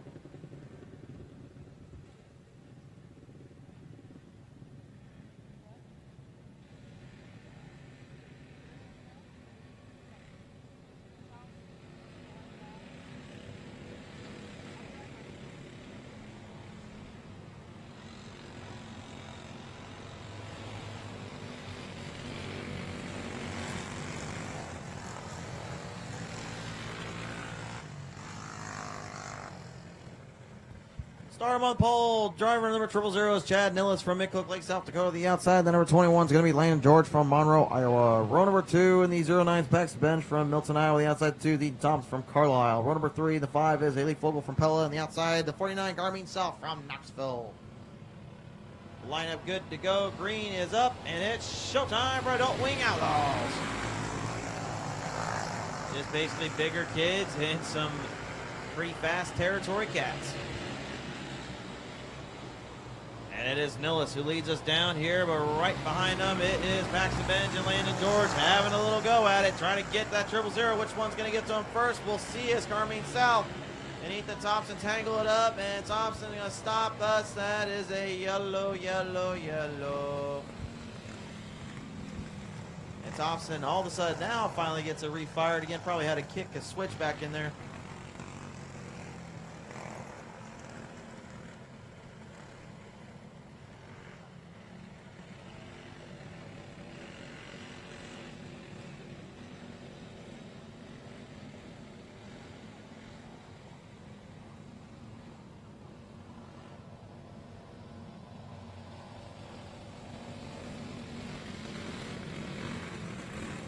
Nillis looking to get another good jump out of the gate here. Kept them all nice and stacked up.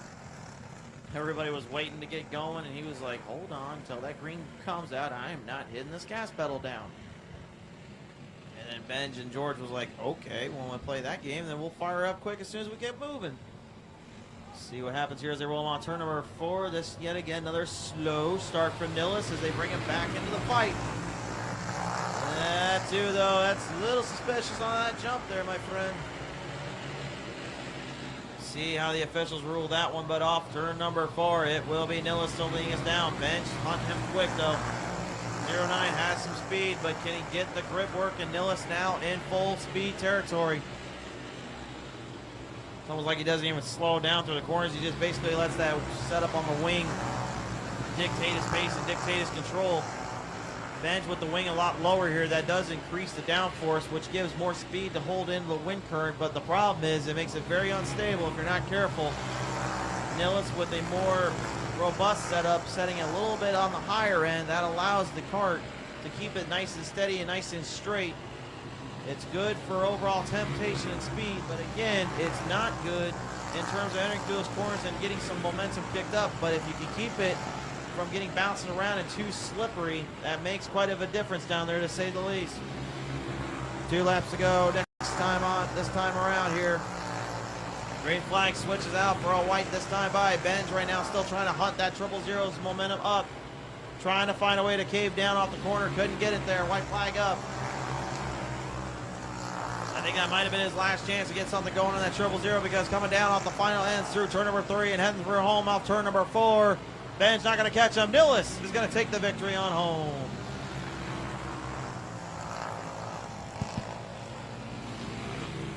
And because of that jump from the number 2, Ethan Thompson's going to go to 6. So it's Nillis, Benj, Landon, Carmine, Haley, and Ethan finishing off our heat for the adult.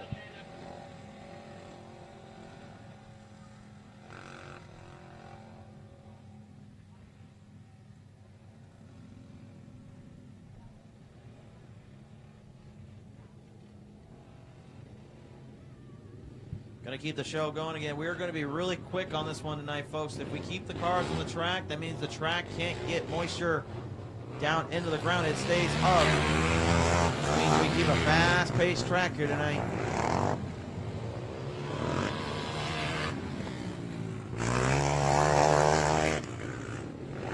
Let's take a look at our starting lineup here, race fans, for the Open 500c season. Heat number 1 on the pole, the number 7 Stinky Ballard from Ankeny, Iowa. The outside in the number 51's Gage Stevens. Row 2, the 5 is Ben Fogel from Pella, Iowa. The outside, the 47 Nate Carroll from Reynolds.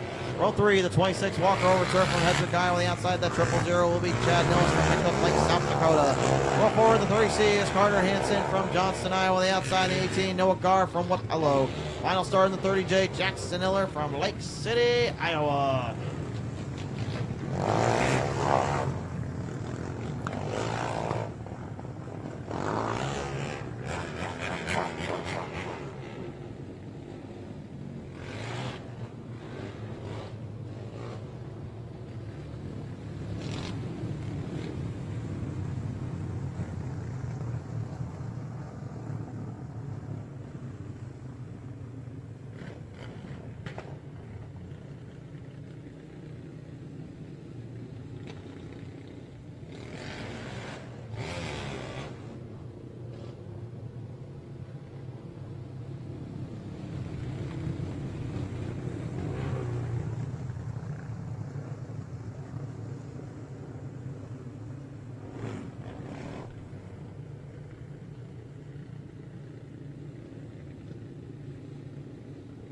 we're currently waiting on the 000 Chad Nillis to get switched out from his adult wing and into the 500cc. There he comes.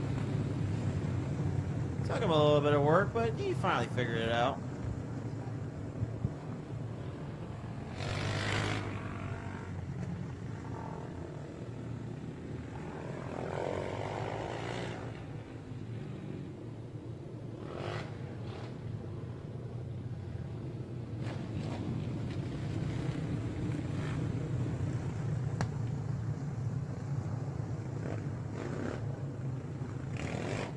Eight laps of the distance once again here, open 500s. Got more power, more track. Now let's see where they lay him down at.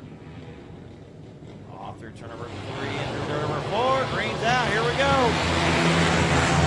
Noah Gar flipping up a little bit on the 30C machine right out of the gate. With Nikki Ballard with the early jump, the early lead.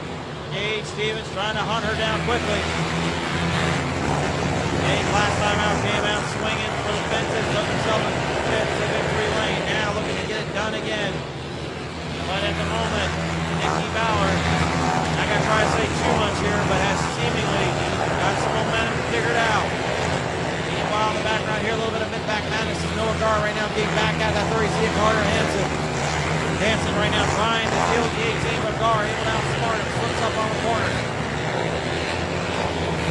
Back down around here, we got halfway through this one, and it's still the 7 of Bauer leading us down. Gage Stevens here in the second spot, Ben Fogle in the third spot, fourth, Walker Overturn, and then fifth.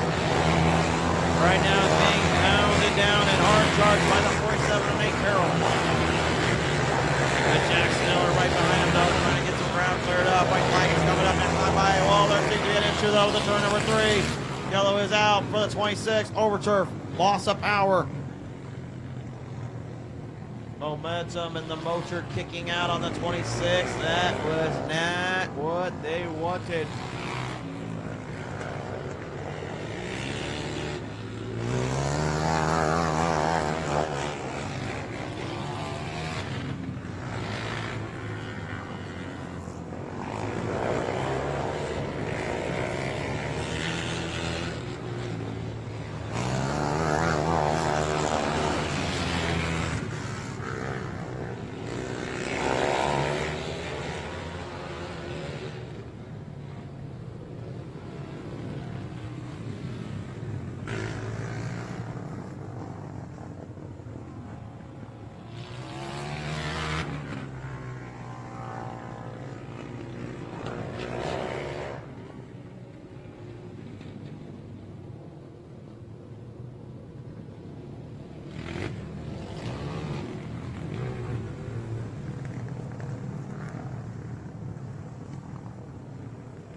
Five laps down here, 3 laps left to get done here as they rolling back off through turn number 3 and 4, heading for the single file cone. Green's out, and it's still time again.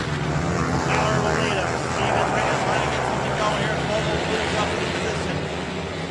Jackson Miller right now up into the outside, trying to see there's some grip up there. Coming up quick and coming up fast right down here. Green flag up, 2 to go with 1 last lap to finish up. Nikki Ballard in the 7. Trying to exercise some demons tonight and finally put this one in the bag. On turn number 3 and 4, Nikki Ballard finally going to get herself a win in the heats. Second will go to Gage Stevens, third goes to Ben Fogle, Jackson Miller going to go fourth, and fifth will go to Noah Gari, rounding out your top 5.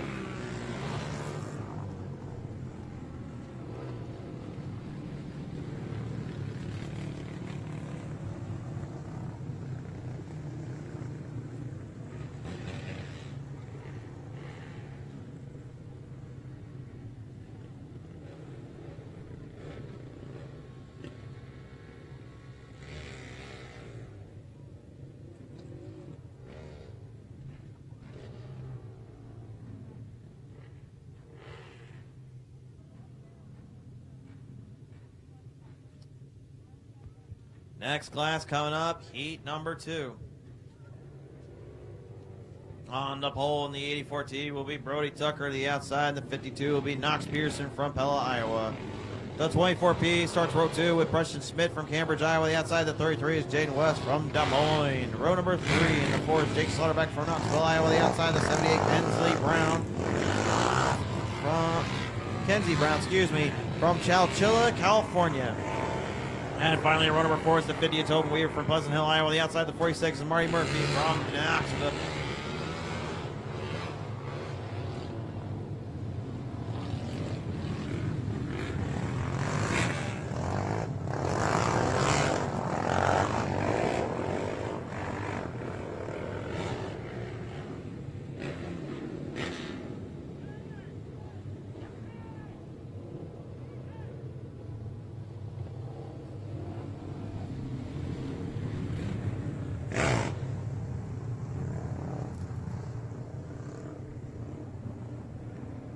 Field going to march their way around here as we now set another set of 4 rows together. Everybody goes to the A main. Time to see who takes this one to the line. Green flag is out to find out. Tucker leading him down. Here's immediately trying to get some momentum down to the bottom lane. The bottom lane seems to be where the groove is, but there are seemingly some front runners up on the outside, so they're trying to do something with it. All for the 24P there, Preston Smith, trying to do what everyone else hasn't been able to do tonight. That's get some momentum carried on the outside. He was scratching and clawing hard down there, but he couldn't quite get anything to go. He certainly kept, though, that 33 of Jaden West honest there. Knew that he wasn't going to be able to get away that easily, but it's Brody Tucker using the bottom lane to his advantage, staying true to form, trying to keep speed at hand and keep everything at bay. Working through the field and working through the dry right now. Schmidt trying to get anything he can grip around here. He's got the car more set up for the outside, but he can't get it going up there. He's having to run towards the bottom, not his usual territory. The track can stay dry and build up something. That cushion could come into play later, but the green flag is out. 2 laps to go. Oh, little trouble off turn number 41 straight away here. Jake West slowed up. He got it refired though. Lights up here. We're going to finish one in the green. Coming from on turn number 3 into 4. Brody Tucker takes this one to checkered flag territory here on the final corners, though. Battle for the second spot as Pearson barely holds off Schmidt. Schmidt was looking for him. Tucker going to get one. Pearson goes second. Third goes to Schmidt. 4 goes to the 78 here. Up Brown. And 5th will go to Tobin Weaver in the 50. Troubles for the 33 and the 46 late into this one, and Jake Slaughterback not able to finish this one out either.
So currently right now trying to get the R box stock B main as well as the box stock B mains ready to go here. Again, we do really not have very much time to kind of start doing any intermissions. We got to get this thing rolling and going.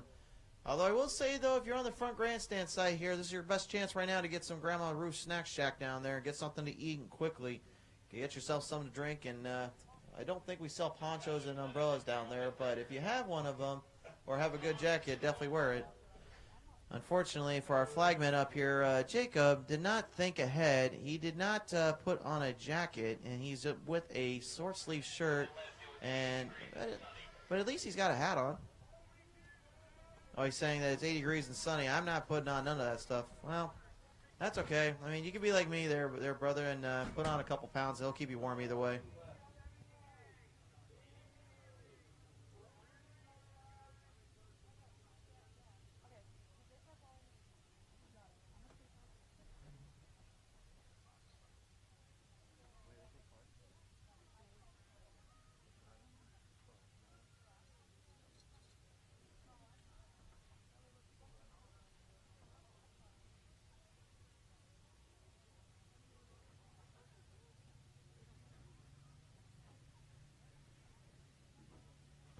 So 2 scratched out, meaning we pretty much just had only 3 that were able to get into the race here. So that means those 3 will just go transfer immediately in the A main. We will not run the R box B main. So box stock B main is now going to be up on the lineup here. The 2 drivers that scratched out in this one was the 1K of Kyson Fitch as well as the 21 JR of Hayden Hawk. Unfortunately, both drivers not able to get their machines up and running to get to the A main. So we'll have to call it a night on their case.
So at the moment here, we're just trying to get the B main box stock guys ready to go. Top 4 will transfer in here. We will have just under 6 rows in this division going out of here. So 4 spots up for grabs. Going to certainly be a tough road for them.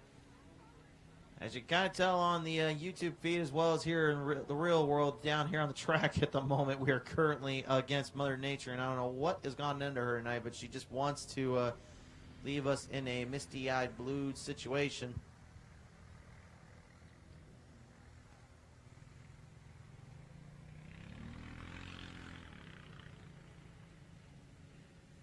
Word is back there, box stocks are finally ready to get to it here. If you can hear me down in the back grandstands, make sure all fans and drivers are cleared. Make sure the carts are ready to go. They're about to fire down on the circuit here. Time to take a look at the starting lineup now for box stock B main on the pole. The 22 is Carson Sanders from Des Moines, Iowa. The outside, the 7W, Willard Ballard from Madrid. Row number 2 in the 81, Henry Booyer from West Des Moines, Iowa. The outside, the 16S, Aubrey Steele from Kirkwood, Illinois. Row 3 in the 99, Ivan Mitchell from Afton, Iowa. The outside, the 84, Brooklyn Signs from New London, Iowa. Row 4, the 21, Jordan Lodwick from Little York, Illinois. The outside, 22B is Brentley Hockett from Milo, Iowa. Row number 5, the 69 Trick Don't from Kellogg, Iowa. The outside, the 54B is Briar Van D from Marion. And final starter in the 17A is Caden Anderson from Newton.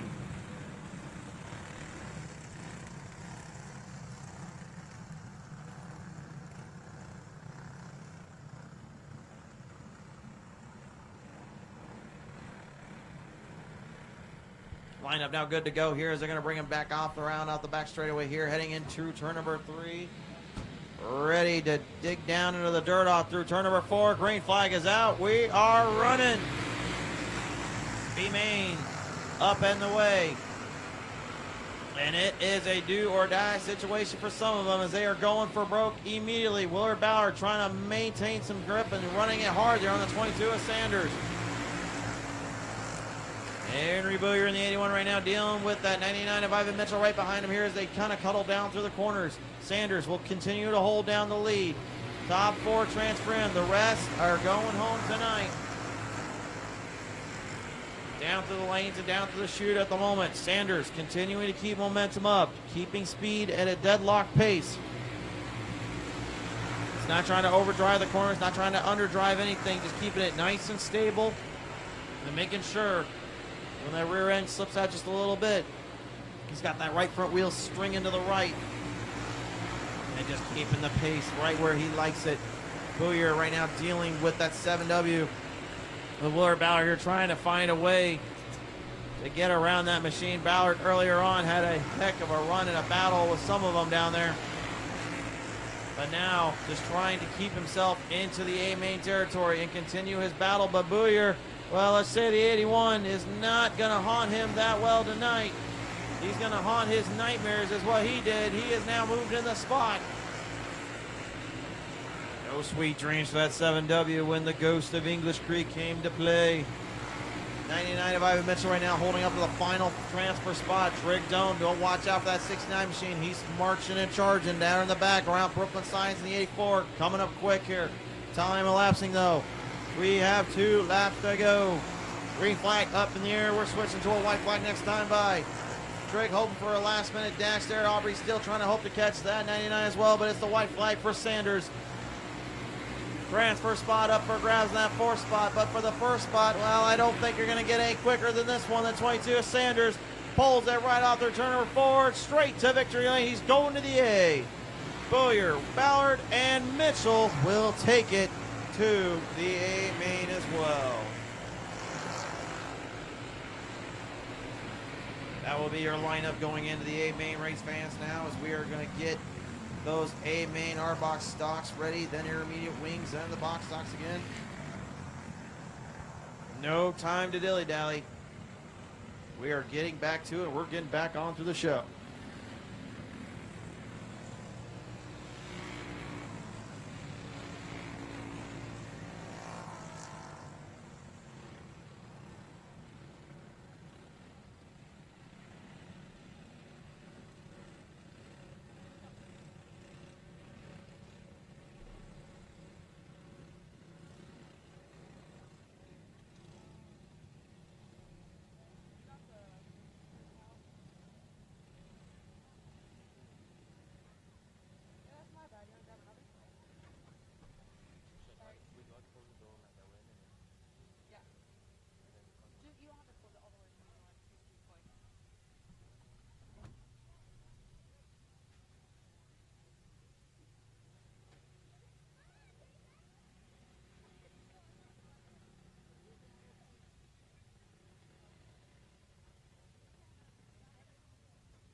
All right, race fans, the time finally has come to us here. It is time for a main event of the evening. It is time to get this one going here. Time to finish this night out right. As we told Mother Nature we're her biggest fans, now it's time to put these drivers back out on the circuit and show their fans who they are. If they are truly number one, it's time to find out. Time to take a look at the starting line for our box stock. And on the pole will be the 1B, Braxton Miller from Des Moines, Iowa. On the outside, the 33 is Carson Robinson from Indianola. Row number 2 in the I-70 is Ian McDermott from Berwick, Illinois. The outside, the 224, Sawyer's Truck from Analisa, Iowa. Row 3, the 3D, Daniel Rhodes from Des Moines. The outside, the 25, Brock McCumber from Boone, Iowa. Row number 4, the 93A of Livy Embers from Dallas, Iowa. The outside, the 17B, Braxton Klein from Newton. Row 5, the 3K, Kaylee Matheny from Des Moines. The outside, the 12 is Landry Kincaid from Cincinnati, Iowa. Row number 6 is the 41H of Shane Hughes from Liberty, Missouri. The outside, the 1C, Carson Baker from Pella. Row number 7, the 19, Spencer Mills from Altoona. The outside, the 79, Arlo Casil from Cedar Rapids. Your final starters is the 33A of Aurora West.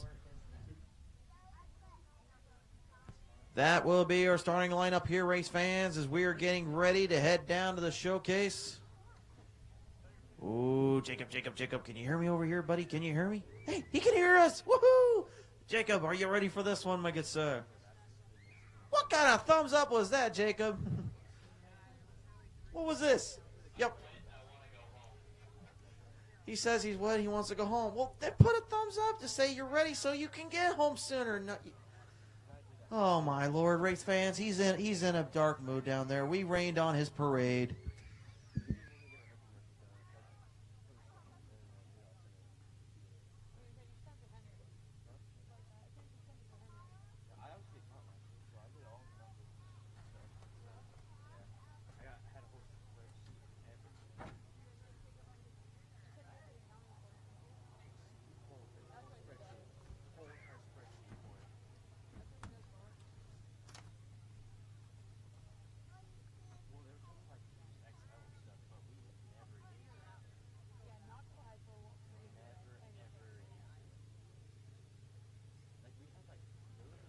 They were waiting, and they have been ready to get them. You see the pull strings getting pulled down there. If you're not driving and you're in the grandstands, get to the stands because it's time to let these things loose on the circuit.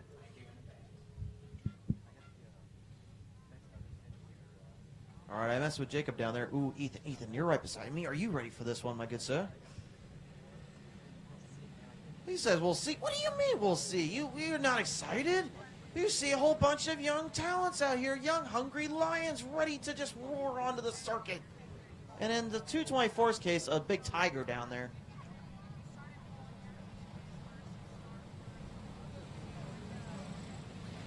Field ready to get ready down to the action here, race fans. We'll bring them around the circuit as we get the white lines drilled back out onto the track.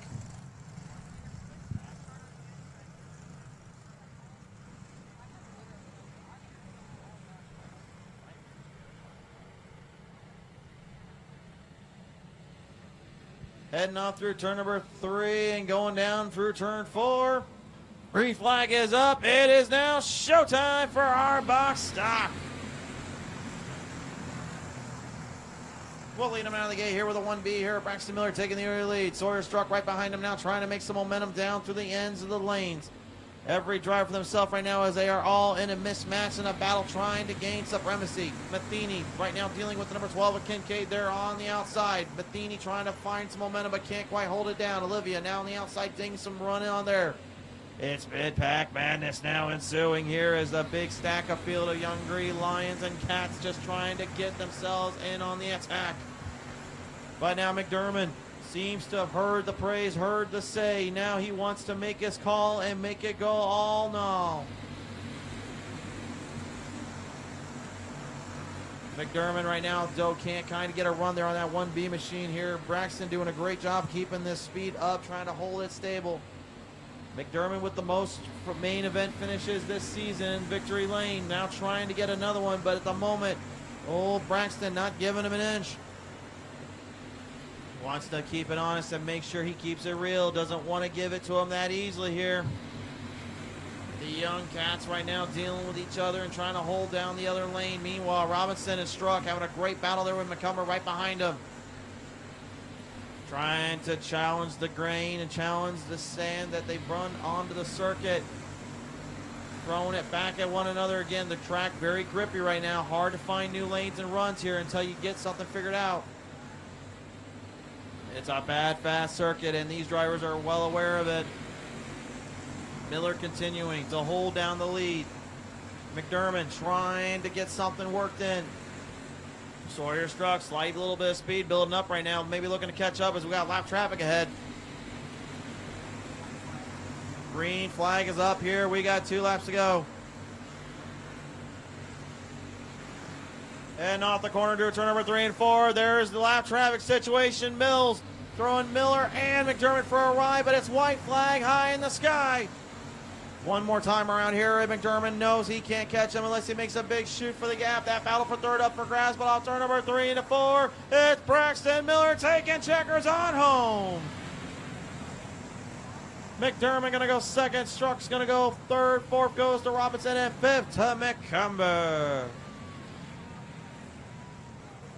Oh, yes, yes, race fans. That was a doozy. And that win right there will give us our 4th main event finisher of the season. Braxton Miller finally going to get it done here tonight and get himself edged in to the main event winners this season. And what a performance that he had to do just to hold off a whole bunch of Chargers and a whole bunch of front runners.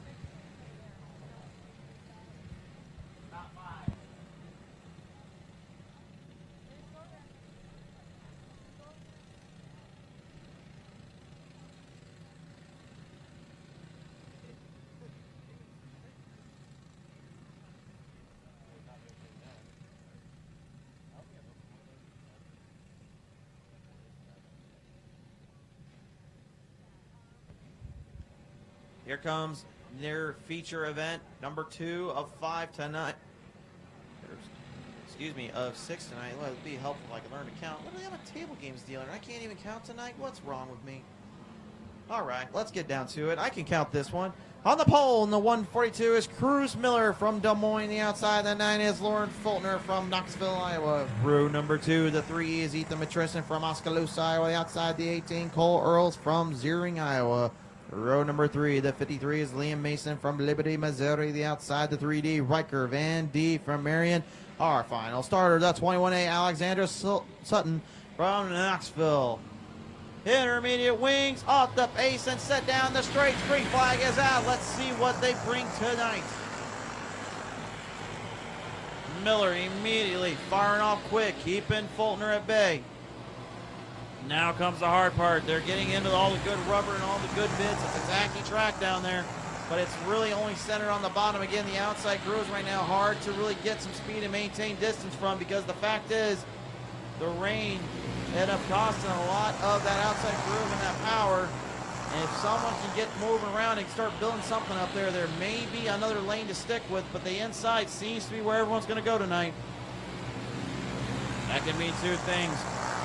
Everybody falls in line and has to find a way to get around the other quickly, or has to at least nudge their nose in. All depends on who can figure it out quicker and who can do it better, but it's Cruz Miller right now with the race lead. Could we see a brand new feature winner yet again here in this intermediate wings? Right now, Matrison certainly has something to say about it. Slams the side panels down on the 9 of Fultner. Old Lauren had nowhere to go, and Matrison throwing it quick, throwing it hard. Rubbing his race, and that's what the game plan always stays. And right now, the back stack, trying to get back to the front half. It is fired. Yes, he will. We stay clean and green. Good on Mason for refiring it there. I thought for a second we might be having some trouble on our hands there. Thankfully, that was not the case.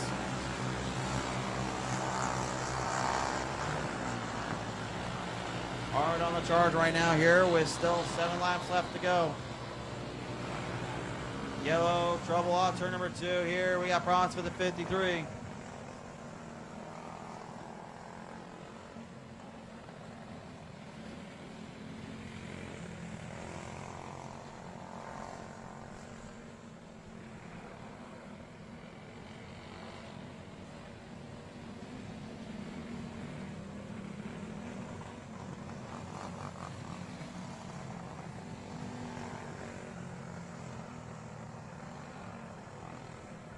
Liam Mason pulling it in the infield here is down the field, getting ready to fire back down once more. 6 cars still left to get out of here. Matrison now going to get another chance here. Cruz Miller needs to get a good jump on the start and try to catch that 142 off guard. Yellow, yellow, yellow, yellow. Hold on just a minute. I see one of them not even getting a minute on the track.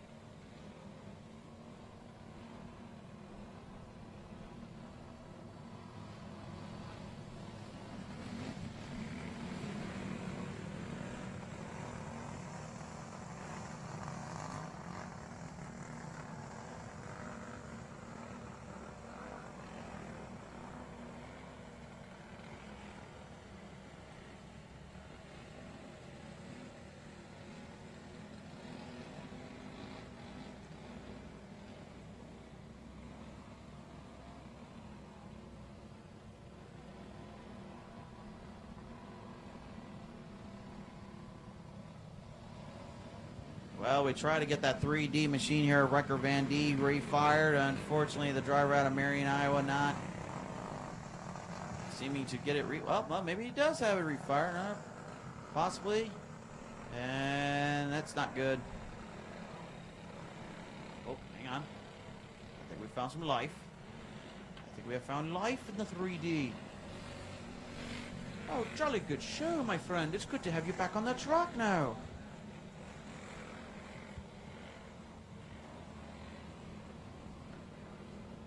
See if we get everything figured out again now. See if we can deal this one up again. Riker Van D right now need to get back in his position. We're going to get them refired up.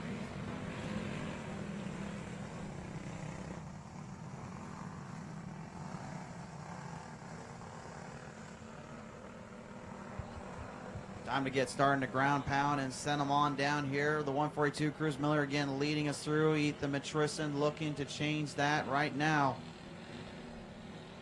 It's a race against the clock right now with 7 laps left. Cruz held on to so far. Can he continue on? Matrison looking to catch him off the line. Back to the green. Here we go. And Matrison, like I just said a second ago, trying to catch him off the line. Oh, that was way too quick out there. Look out, look out. Whoa. Oh, no. Matrison way too hard into the corner. And I hate to say this to the young kid, but that was a little too aggressive for his own taste there. That will more than likely throw him a trip to the outhouse, unfortunately.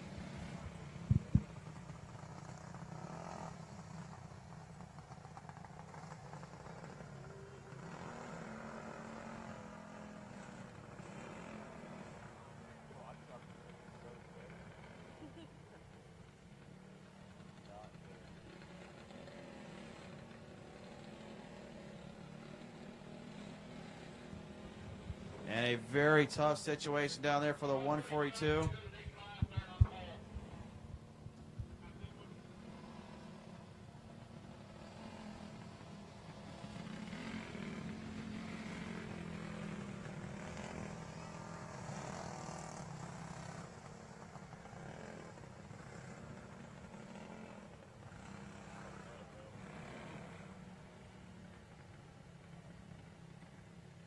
So Cruz Miller, unfortunately, out of this one here, folks. Taking a big hit there and now has to put the cart up for tonight here as the race field will now settle back down and get back into pace. Looks like we need to get the external starter going.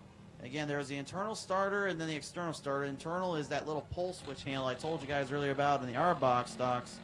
But with these machines, they have an external starter where basically you just saw the little crankshaft there that our official Allen down there just got to working on that 9. what it does, or excuse me, Cody. Sorry, Cody, I get you two confused. You look like the same down there. There's another guy named Allen down there. I get them confused. I apologize. But anyway, what I was trying to say there was, again, there's a little circular hole that's inside these machines. Put the inside crank, latch it in, and then fire it up, and then there you go. Takes at least 2 to get it fired up. 1 has to get it on the gas, and then lines it back in the ground.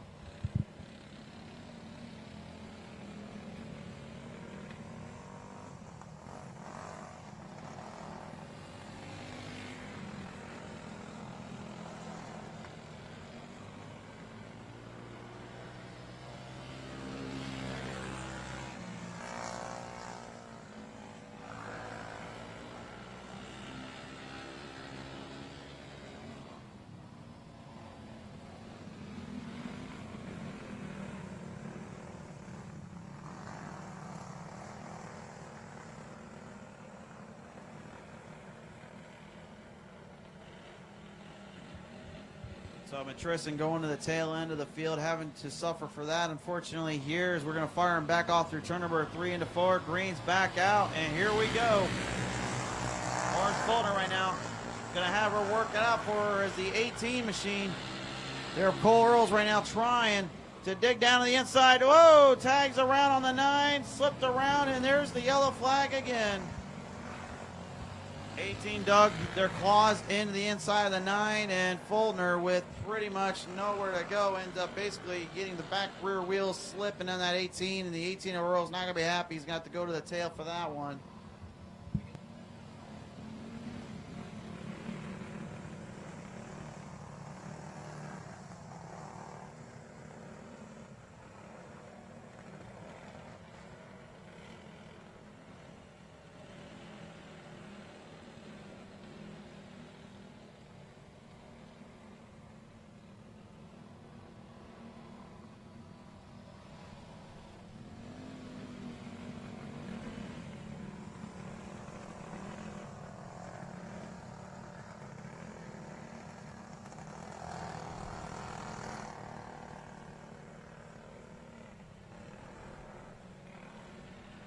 So the official right now trying to get the 3E back in the 3rd spot. We didn't get a lap in because the 18 is the one that caused that. It goes back to the tail.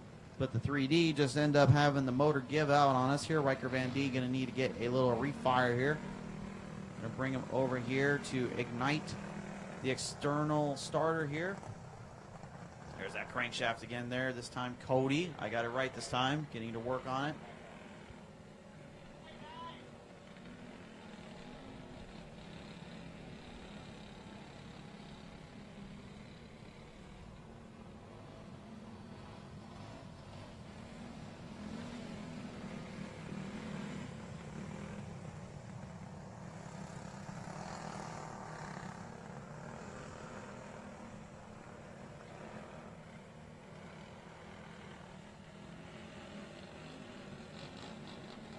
Field now finally ready to get this thing settled back down here.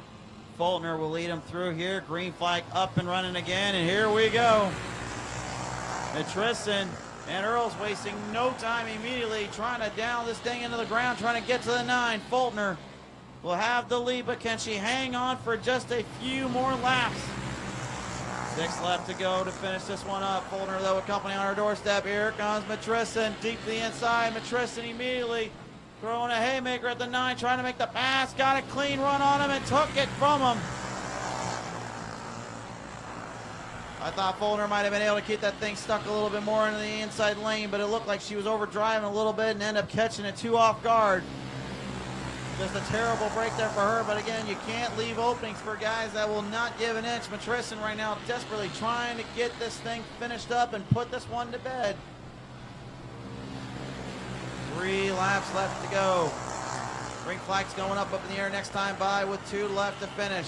Fulton not out of this one yet. Matristan still thinks he can keep this thing under grasp, but Fulton is climbing back. 2 laps left, 1 flag next time by. Matristan trying to hang on here. Fulton still trying to get something figured out. Seems like they got a good entry, but the exit's not so much. Looking through the final hold shot down on through turn number 3. Coming from through turn number 4. Matrison holds this one down. Gets it done to victory lane.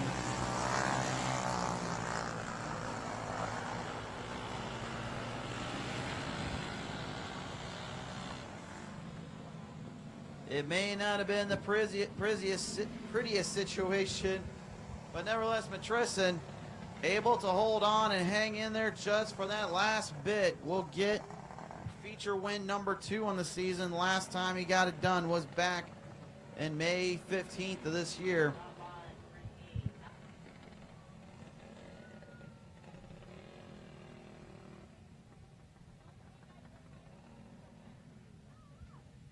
You know, there's Miller there coming from that restart and getting trampled up by the 3E, and then unfortunately just nothing else going right for them. Lauren Fultner putting up a good battle there and definitely keeping her head up high. Just not quite enough to get to victory lane tonight, but I guarantee you things could change on a dime if we get to it longer in the season. But time is running out to figure out who will be able to take the top spots away. Here we go, race fans. It's time now for box stock feature event. On the pole for this one, driver number 79 is Dax Housley from Reynolds, Iowa, the outside of the 1K. Cruz Miller from Des Moines. Row number 2 in the 42R, Randy Weirholt from Baxter, the outside of the 20 Dub. Roy Weller from Agency, Iowa. Row number 3, the 50K, Cam Nagas from Newton, Iowa, the outside 27D is Walker Lopez Beck from Bennington, Nebraska. Row number 4, the 83 is Maximus Henderson from T, South Dakota. The outside the 4C is Carson George from Altoona. Row number 5, the 72, Crew Lowry from Matoma, Iowa. The outside the 9 is Beckham Castle from Cedar Rapids, Iowa. Row number 6, the 17S, Cash Stanberry from Sturgeon, Missouri. The outside the 80 again, High Bob from Mitchellville, Iowa. Row number 7 is the 22, Carl Stearns from Des Moines, Iowa. The outside the 81 of Henry Booyer from West Des Moines. Final starters, the 7W Willard Bauer from Major, Iowa. And the outside the 99, Ivan Mitchell from Afton. Here we go, race fans. Time to dig them down on the track and dig it into the ground. It is showtime for box stocks. Field lined up and now in patrol. Everybody looking for their grip and looking for their run into the end zone. Here we go, 3 wide dip into corner number 3. Keeping it clear, getting a lot of grip and sticking down there, but again, you got to be careful as that race leader of Dax Housley moving quick through the field, trying to get away from him. He knows there's a hungry pack of drivers just looking to get around to him. It's Henderson. Whoa, hold on, out turn number 4. Anderson getting a little bit clap-stapped and got nailed in the back. And that's not exactly a send you ever want to hear. But that was what happened there. Taking a look at the replay. Looks like, yeah, that was Henderson basically bumping up into the 50K of Camden, and basically everyone else behind him tagged him. Wasn't a whole lot Maximus had in control there.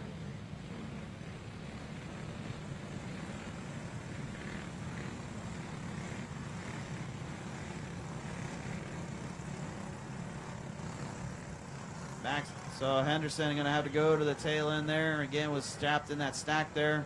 He was going hard there with Cannon and Gasper, and looked like went hard there as well with the 4C of Carson George, and just became the meat of the sandwich.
Field now ready to get back into this one here. Square them up on the track side here, off down the back straightaway. It will be Dax Housley who will lead them down. Randy Weirholt right behind him.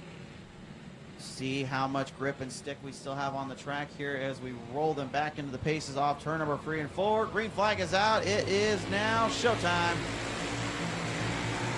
Do or do not, there is no try, as a great one once said, from a galaxy far, far away, if I remember right. Slinging in mud round. Whoa, hold on, Ivan Mitchell. Oh, yikes. Woo, boy. Henderson and Mitchell getting into it down the front straightaway. Can they get it refired? Yes. Mitchell, though, got to be careful. Right in the ray of race leaders. And that opened the door for Miller, making a big beeline for it on the 42R. Weirholt right now trying to keep things in check and trying to get back into this here. But again, you can see how much lap traffic affects on Housley, even getting a little bit of that from Henderson. Maximus didn't even realize that 79 was right behind him. These guys don't have mirrors. They are literally racing off pure instincts here, folks. They don't got spotters like you do on asphalt late models. They're literally running off pure adrenaline, pure instinct, and knowing where to go next and where you fight. You may not know what comes up beside you, but when you take a good look, then you figure it out. Whoa, big smack and a slap there from Beckham Castle there on the 17S there, Cash Stanberry. The 9 going into the inside off 2, slammed down the door panels and made things right in his way. He's trying to get further up to the field here as the rest of the field tries to do much the same. Beat the inside here in the mid-back madness zone. Riker Lopez back in the 27D. Trying to deal with that 20 double Rory Weller. It's a slide job and now a crisscross battle. Both drivers not giving an inch to the other. Henderson in the mix here. He's a lap traffic car, so he could play a major factor here for those two guys, and they're trying not to get mixed matched up with lap traffic. They're trying to avoid him, but again, it's just part of the racing deal. Cruz Miller right now trying to keep that 42R Randy Weirholt behind. Looking for that 9, though. Beckham Castle, man, he's making moves. He's shucking and driving, and he is rocking and rolling on through this big drive along. But it is still the Sunny 9 of Dax Housley leading us down with 3 laps left to go, this time by Riker to the inside now. Big run there on the 20 dub. We got a yellow, though. Willard Ballard, the 7W, coming to a slowdown on 2.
Field now squared up once more here as they bring him lined up off through turn number 3, going into turn number 4. Green flag back on out, and here we go again.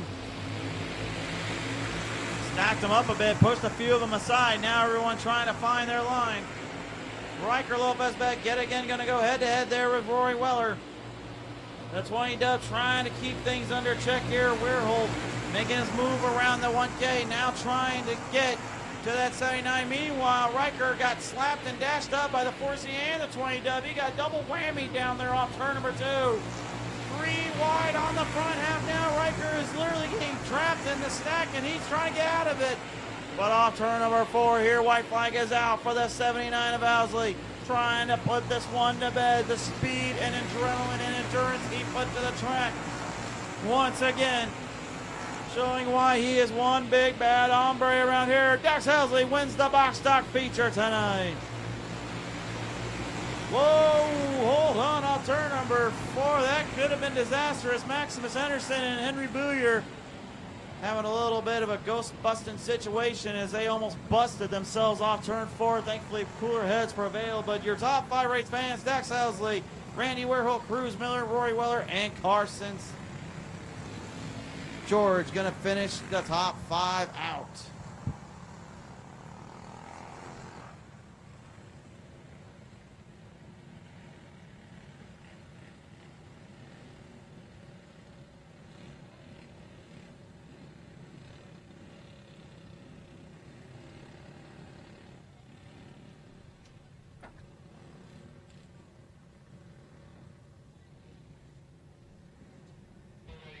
Just 3 more classes left to go here, race fans.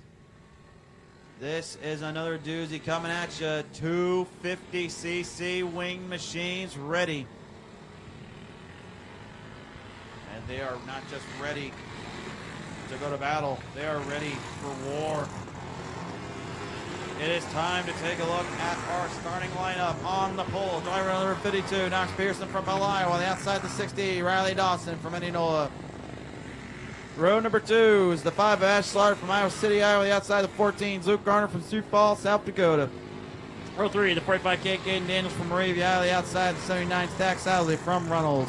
Row 4, the 99, Jace Mashing from Carroll. The outside will be the 60M of Marshall Dawson from Indianola. Row 5, the 15K is Colin Slide from Bondurant, Iowa. The outside, the 48K is Kinsley Slide from Altoona. Final row, row 6, the 777 Drake Ballard from Macon, Iowa. Then the 23A is Aubrey Lodwick from Little York, Illinois.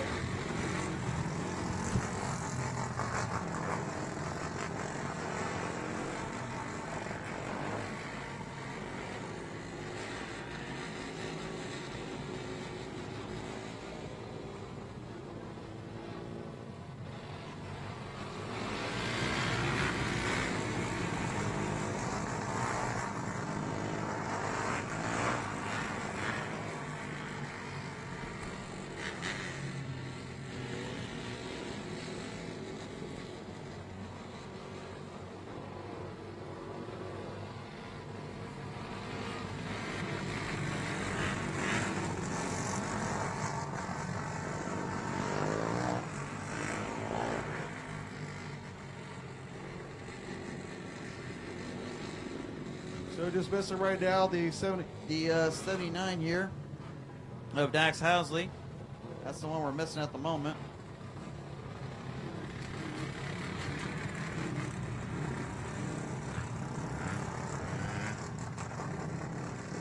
So Drake Ballard going to scratch in this one here. Not able to make the cut, not able to make the show, unfortunately. I can see the 79 moving up there. Again, it takes a lot to get them in their transfer cards here. Again, you got to think they got to put all the equipment on, Haas device, the neck brace.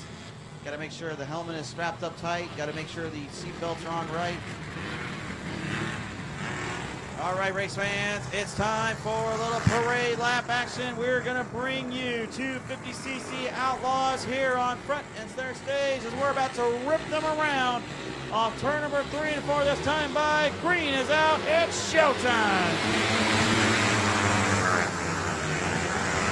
Out of the gate, it's going to be a hot start there for number 52, Knox Pearson, as they lead their way down the back straightaway. Colin Slide here with a little bit of problem there in the 15K. 15K holding the infield here. Tough night for them to start off. Dax Owsley and 79 getting tripped up there for Marshall Dawson here. Dawson makes their way into the 5th spot now. But it's Owsley looking to try to get back in there for Kate Daniels right behind. Meanwhile, for the race lead, Knox Pearson and Riley Dawson. Virtual mirror images of one another, but at the moment, the yellow is out though. Yellow out. Looks like we got a slipper up from turn number 2.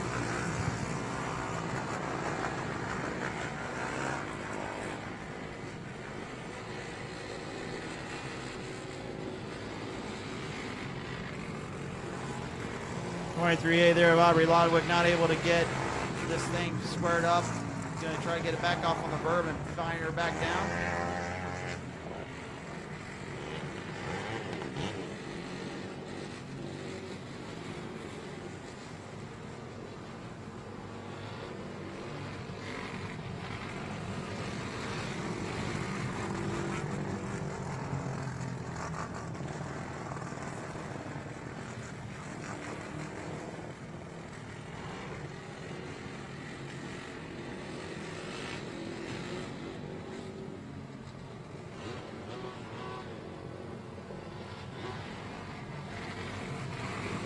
Two laps down, 15 laps still to go here.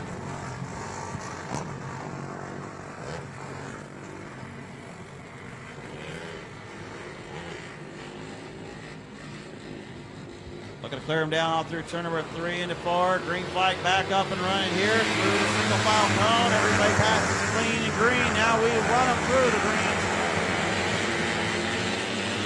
Dawson trying to get some momentum back up there to 52 of Pearson, but again, you can see the machine's wobbling, weaving off around. It's hard to keep that thing straight and get speed if you're not keeping it down on the circuit. Knox right now keeping this thing away from bouncing up too much, keeps the speed up and going. Luke Garner in the 14 having a little bit of a hustle on that 60. Riley knows he's got to be careful there. Trying to outsmart and outwit him there, but that's not going to work too well for him. Riley, whoa, hold on. He is banging and bouncing that thing around a lot harder than I expected. Still a little bit of trouble down there for the 48K. Kinsley slide. Slipped up. But speaking of slipping up, there goes the 23A machine of Aubrey Ludwig as we got a yellow again. Second one for 23A. That's going to all but end their night.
Drivers now ready to get this thing dialed back again here. We lost 3 carts so far.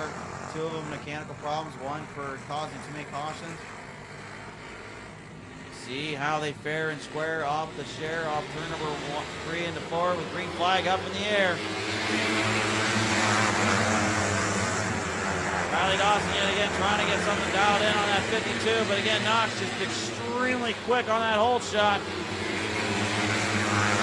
Owsley finally getting a run there on that number 5 here of Ashton Slaughter there as they move their way down.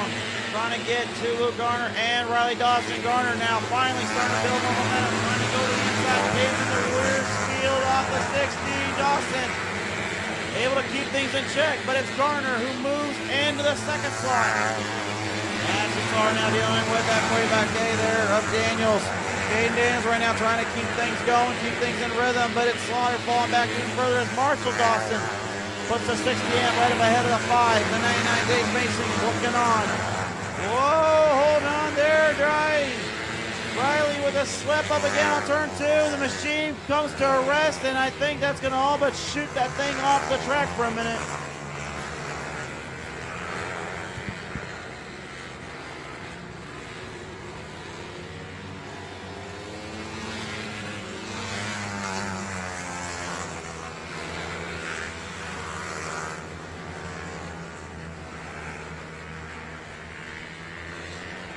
We talked about it a little bit there throughout this one. Again, you just can't keep bouncing that thing around and expecting it not to end up putting yourself in a bad spot there. And Riley Dawson finding that out the hard way. He beat and jumped and up and round, and that thing went on around there, and it just shot off the engine. And unfortunately, once the kill switch goes, there's not a whole lot you can do. And what a terrible, terrible break for that 6D machine.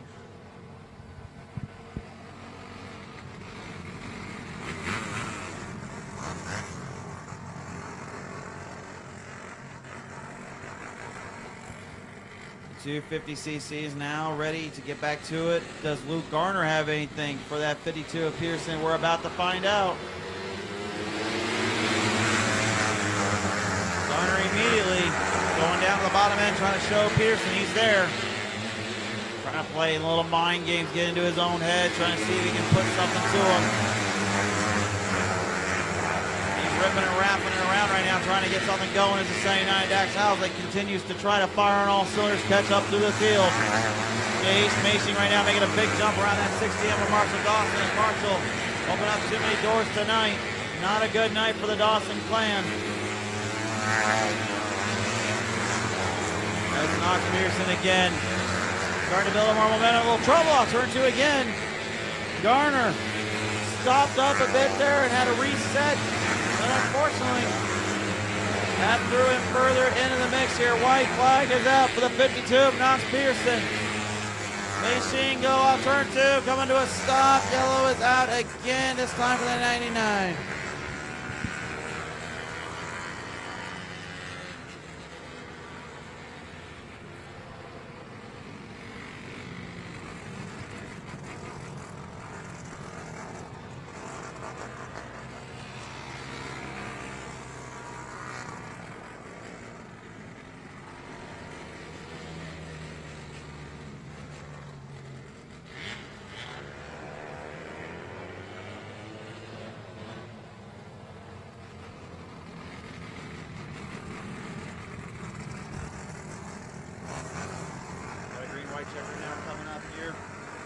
Dax Housley will be in the second spot now. Does he have anything for that 52?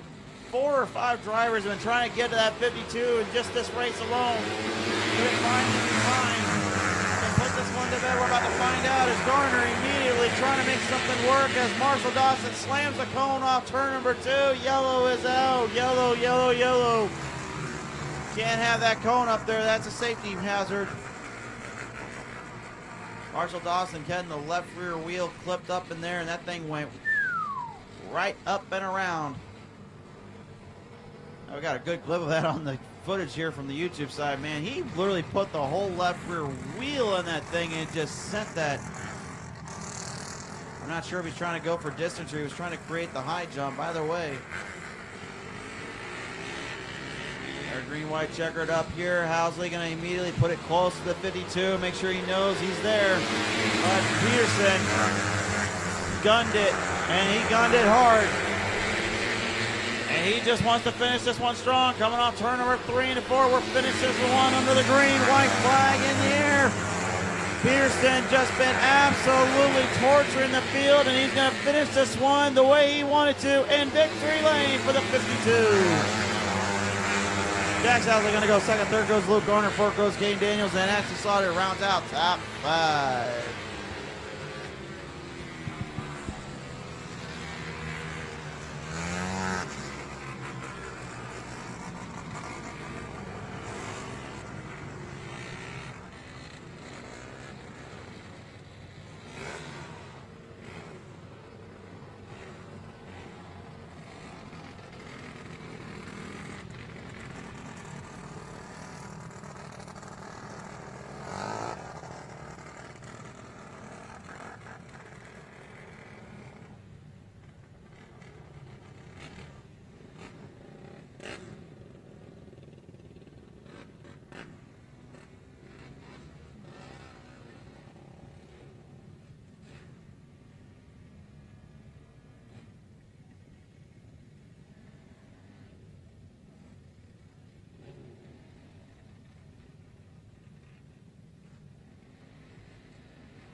Now, race fans, this one is going to be another heavy hitter here. We've got 6 of them in the adult wing outlaws on the pole. The 000 is Chad Nillis from Micook Lake, South Dakota, the outside. The 09 Paxton Benj from Milton, Iowa. Row number 2, the 21's Landon George from Monroe, Iowa, the outside. 49 Carmine South from Knoxville.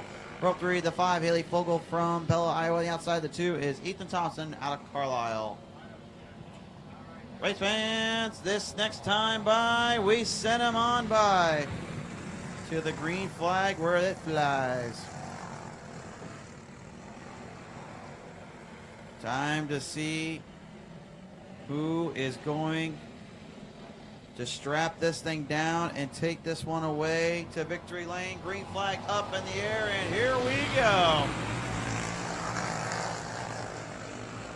Strong start again for Nillis, but Benj up on the outside does have something. Oh, he's cooking a little bit, something up there on the outside, trying to catch Nillis off guard. Same with George. I would not want to be a Nillis right now. He's literally kind of caught between a rock and a hard place. He's got 2 front runners looking to try to take his spot away. And Ethan Thompson just linked around the background, the only driver that's been able to beat him this season. Does he have anything left? Meanwhile, Benj and George, like those 2 can't get away from one another sometimes. It is George, though. Gets the early run there, but again, they're battling, just giving that 000 more time to lay him away and stay away. Nillis trying to hang on here, but now George seemingly starting to figure something out, catching up quickly to the 000. Gap that time wasn't far off. It was only about a 1/10 of a second there, and now George, he's building more runoff, coming off the corner, looking at the inside. He's got a run on Nillis, and Nillis not able to hold him down. Nillis going back on the hard charge, realizes he can't give anything to 21 now. George back to the inside. Oh, mama, we got ourselves a battle. Oh, but Nillis this time, the old wily vet, he figured something up. George was giving him some little bit of sweat on the forehead, but he manages to keep him tame. Good hard racing in the adult wings by Landon George again, trying to get the thing back to the trip and get it back up to the front. He had so much momentum, he lost it, just balanced so quickly there with the 000. Nillis almost just lingering around like a cat playing with a mouse. He just started to play with him a little too much. Giving up time though, up on the outside. Look out, here comes George again.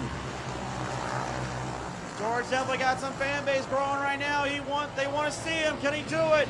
Coming for turn number 3 and 4. Way wide out the corner. Needs to back that thing down. Get back into the sticky stuff. Get the grip. Don't go into the slick. Oh, yes, sir. He still got something. Nillis trying to hang on. Hard run on corner number 4. Still, it is Nillis hanging on.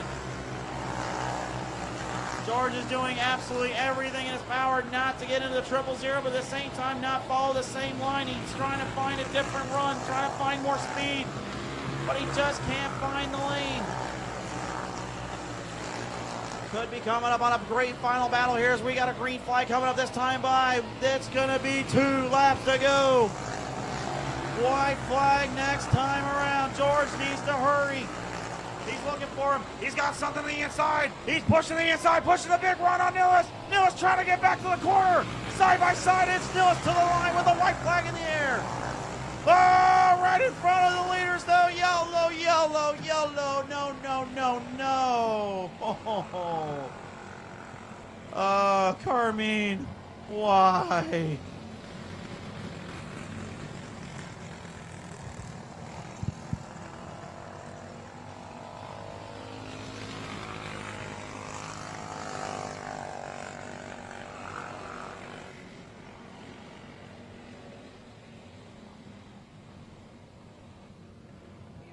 It will be a green-white checkered now. Landon George, what in the world must be going through that 21's mind, realizing Chad has either been playing with him or he's literally just been so close to getting it done. Nillis knows he can't give that 21 any breathing room. He has to fire quick and he has to fire hard. George is on a mission tonight to take this one away. Off through corner number 3, getting ready to fire him back down off through corner number 4. Green flag up again here with 2 laps left. Nillis with a big run again, push the 21 back. George needs time, and I don't think he's going to get it. He's going to fire on all cylinders, trying to catch Nilles off guard. White flag up. He's got a chance. He needs to hurry, though. A little bit of run. Not enough, though, in my opinion. He needs a big shoot through 3 into 4. Coming off the whole shot. Not tonight. Nilles will take another one home.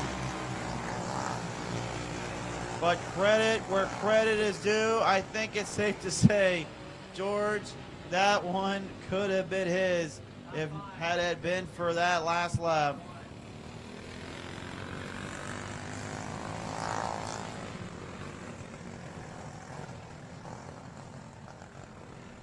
Race fans, what a wonderful performance for the Adult Wing Outlaws and a great showing once again. Nilles nearly keeping his perfect streak alive here. Only one blemish, and it just so happened to be from the 10th when Thompson decided to intervene. But race fans, we have one last dash, one last battle for 15 laps to the distance. You stuck with us throughout. You stuck with us on the show. You stuck with us through the rain. Now it's time for these drivers to bring their A game.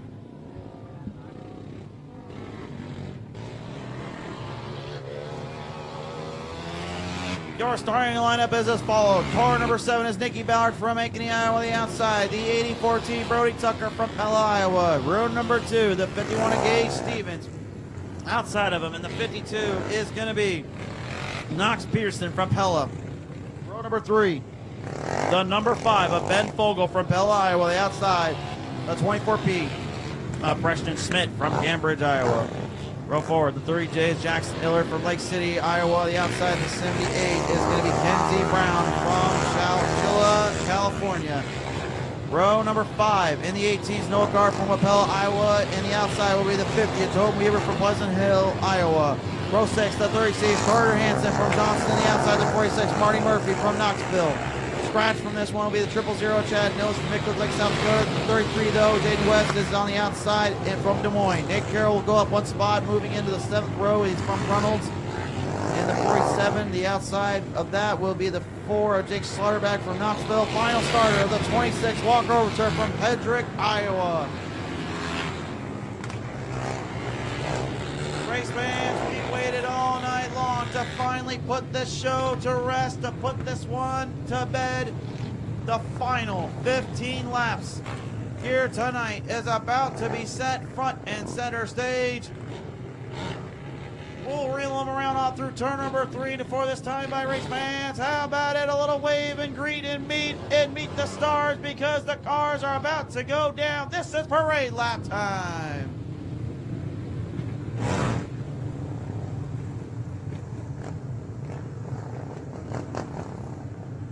You see them, you greet them, you wave them, you bee them. It is showtime. We have a lineup ready to go out of here.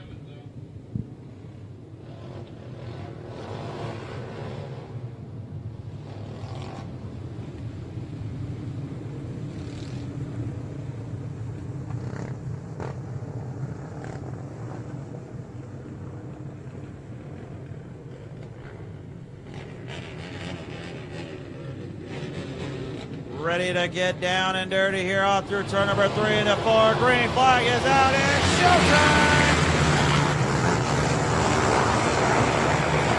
Tyler will lead him down out of the gate here as Kate Stevens here moves in the back position. Now fighting hard there with the 5 of Ben Fogel here. Brody Tucker moving right up to the lane. Nobody going to give an inch out of the gate. Everybody going to try to find speed where they can. Try to dial this thing down the ground. Gage right now currently dealing with the Knox Pearson. Knocked around a little bit there, now trying to keep it straight in the center. Fogel right behind him though, now starting to find some momentum. Nikki Ballard, company on our doorstep. Towards the Brody Tucker now coming on quick. Ballard knows she cannot give Tucker room. If Tucker finds an opening, that 84T has been one bad hombre. He will find it, he will snatch it, he will take it, he does not care. Male or female, doesn't matter the 84T, he knows how tough Nikki Ballard is, but the ladies tonight have not done as well as they like. The last driver to the 7 gives a little bit of an opening, but Tucker trying to make a charge to the inside now, trying to go for a run, couldn't find it. Oh, wait, trouble! Up turn number 3 and 4 inside. Yeah, red flag, red flag, red flag. Jackson Miller, the 30J, going for a ride off the corner there and flipping it right on his lid. Tagged up a little bit, I believe, with the 78 machine. And Jackson just getting the worst end of that one. My word, what a terrible wreck there off the corner.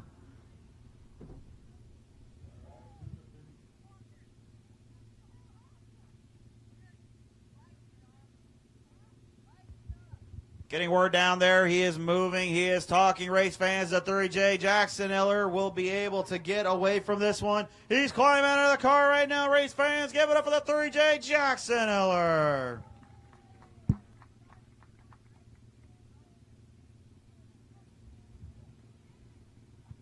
And once again, race fans, again, if I haven't made it clear enough just how much these safety equipment and machines that we put into these things, when things go crazy and chaotic like this, you need to make sure everything is up to par, up to code.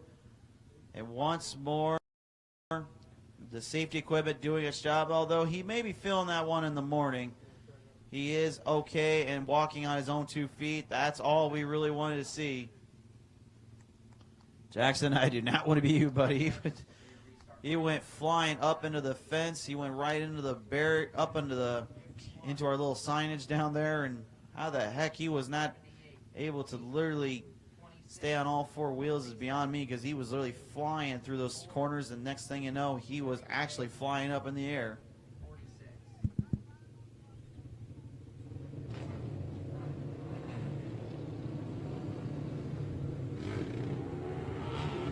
I will say this, whoever made our signage down there, I got to give them credit. They did a great job making sure those things were race car proof, because that thing took a hit down there. I'm pretty sure you can see the wheel marks. Either it was, I think it was, what was it on? I think it was on the Jersey Freeze or the UTV sign we have down there. I can't tell either way. I'm pretty sure there were some tire marks that were left behind up on top of one of them. I think it might actually be on the Jersey Freeze there. I think I'm seeing a little bit of marks up there. Just for you folks at YouTube land, you can get an idea how high that 30J was. I know you didn't quite catch it like we did, but he got up there. Those back wheels were on the top of that sign. That's how high up he got. But a big thank you as well, though, of course, to our folks that were able to get the sign to get sponsored up here tonight. Our racing here, so Snap-on Tools, Dan Headingways, UTV, Jersey Freeze, Dairyman, Ford, Design Metal Art, Marion County Bank, Marion County's Auto Body, Vanderbeek, YourLifeIowa.org, Mayoko, Ballard, BG, Craigford.com, Hanson Real Estate, and of course Midwest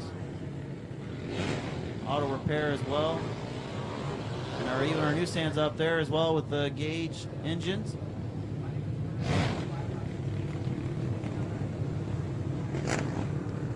We're about ready to refire them up, race fans. Again, Nikki Ballard been able to hold the race lead for now, but again, Tucker was coming up on her doorstep before things got hot. With 10 laps left to go, can she finally get this one done tonight? Off turn 3 and 4, it's time to find out. She immediately jumping quick to the outside lane, got some distance from Tucker. Now she has to build momentum. She cannot give an instead 84T. Tucker will not let up.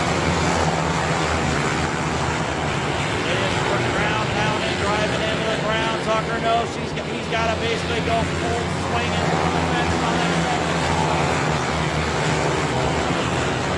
Trying to get her name edged into the main event winner scene this season for the 500cc's. Tucker has been the one though. So you got to watch out for him once again. Does the same situation.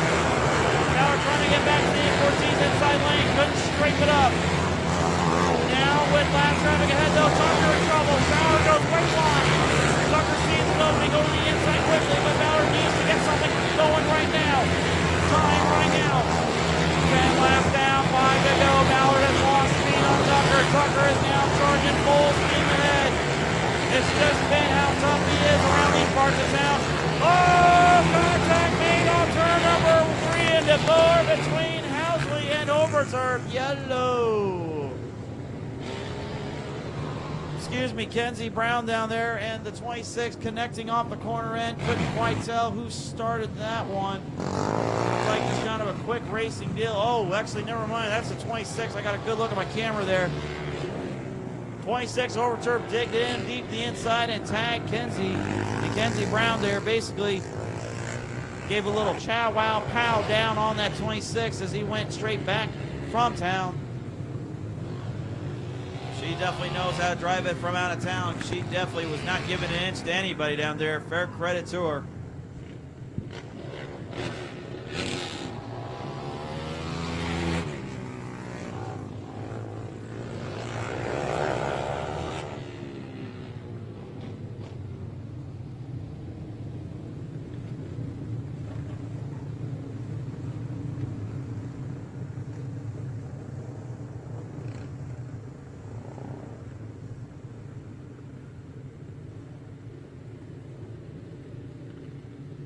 With 5 laps now left to go here.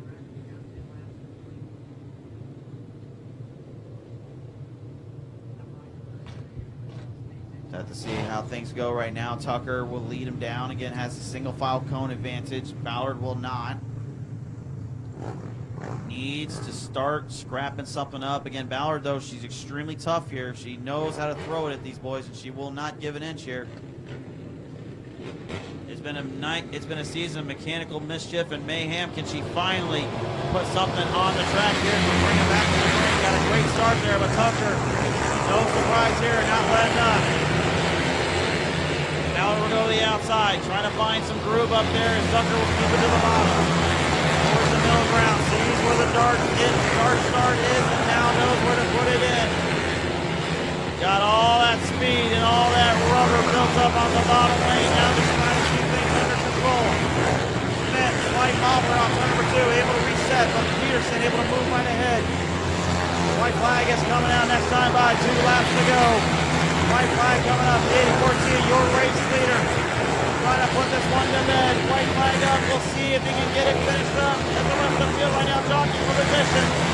Ben Vogel and Preston Schmidt going at it, but on turn number 3 and 4, Tucker gonna steal another one away. Checkers out for the 84C. Fowler gonna get second. Third goes Gabe Stevens. Fourth for Peterson and Preston Schmidt. Top 5. And just like that, race fans, we have completed another one here tonight. Your top 5 drivers: Brody Tucker, Nikki Ballard, Gage Stevens, Knox Pearson, and Preston Schmidt, putting on an absolutely tremendous performance to finish this one out. Race fans, the next time we join you, it will be right here again next week on the 31st. It will be more hard charging, more hard racing mixed in as we inch one step closer to the big days.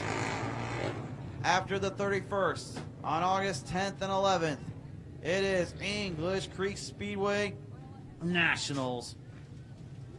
And then one more to go after that on the 28th, with the championship on the line. But race fans, nevertheless, it is time to call it a night. From all of us here at English Creek Speedway, we thank each and every one of you for joining in, for hanging in there from the hardships of Mother Nature to the beauty of keeping the stream up for once. It's been a wonderful night. Thank you so much to each and every one of you. Until the green flag is flying high next time, be safe, take care, God bless all. Have a good night from us at English Creek Speedway.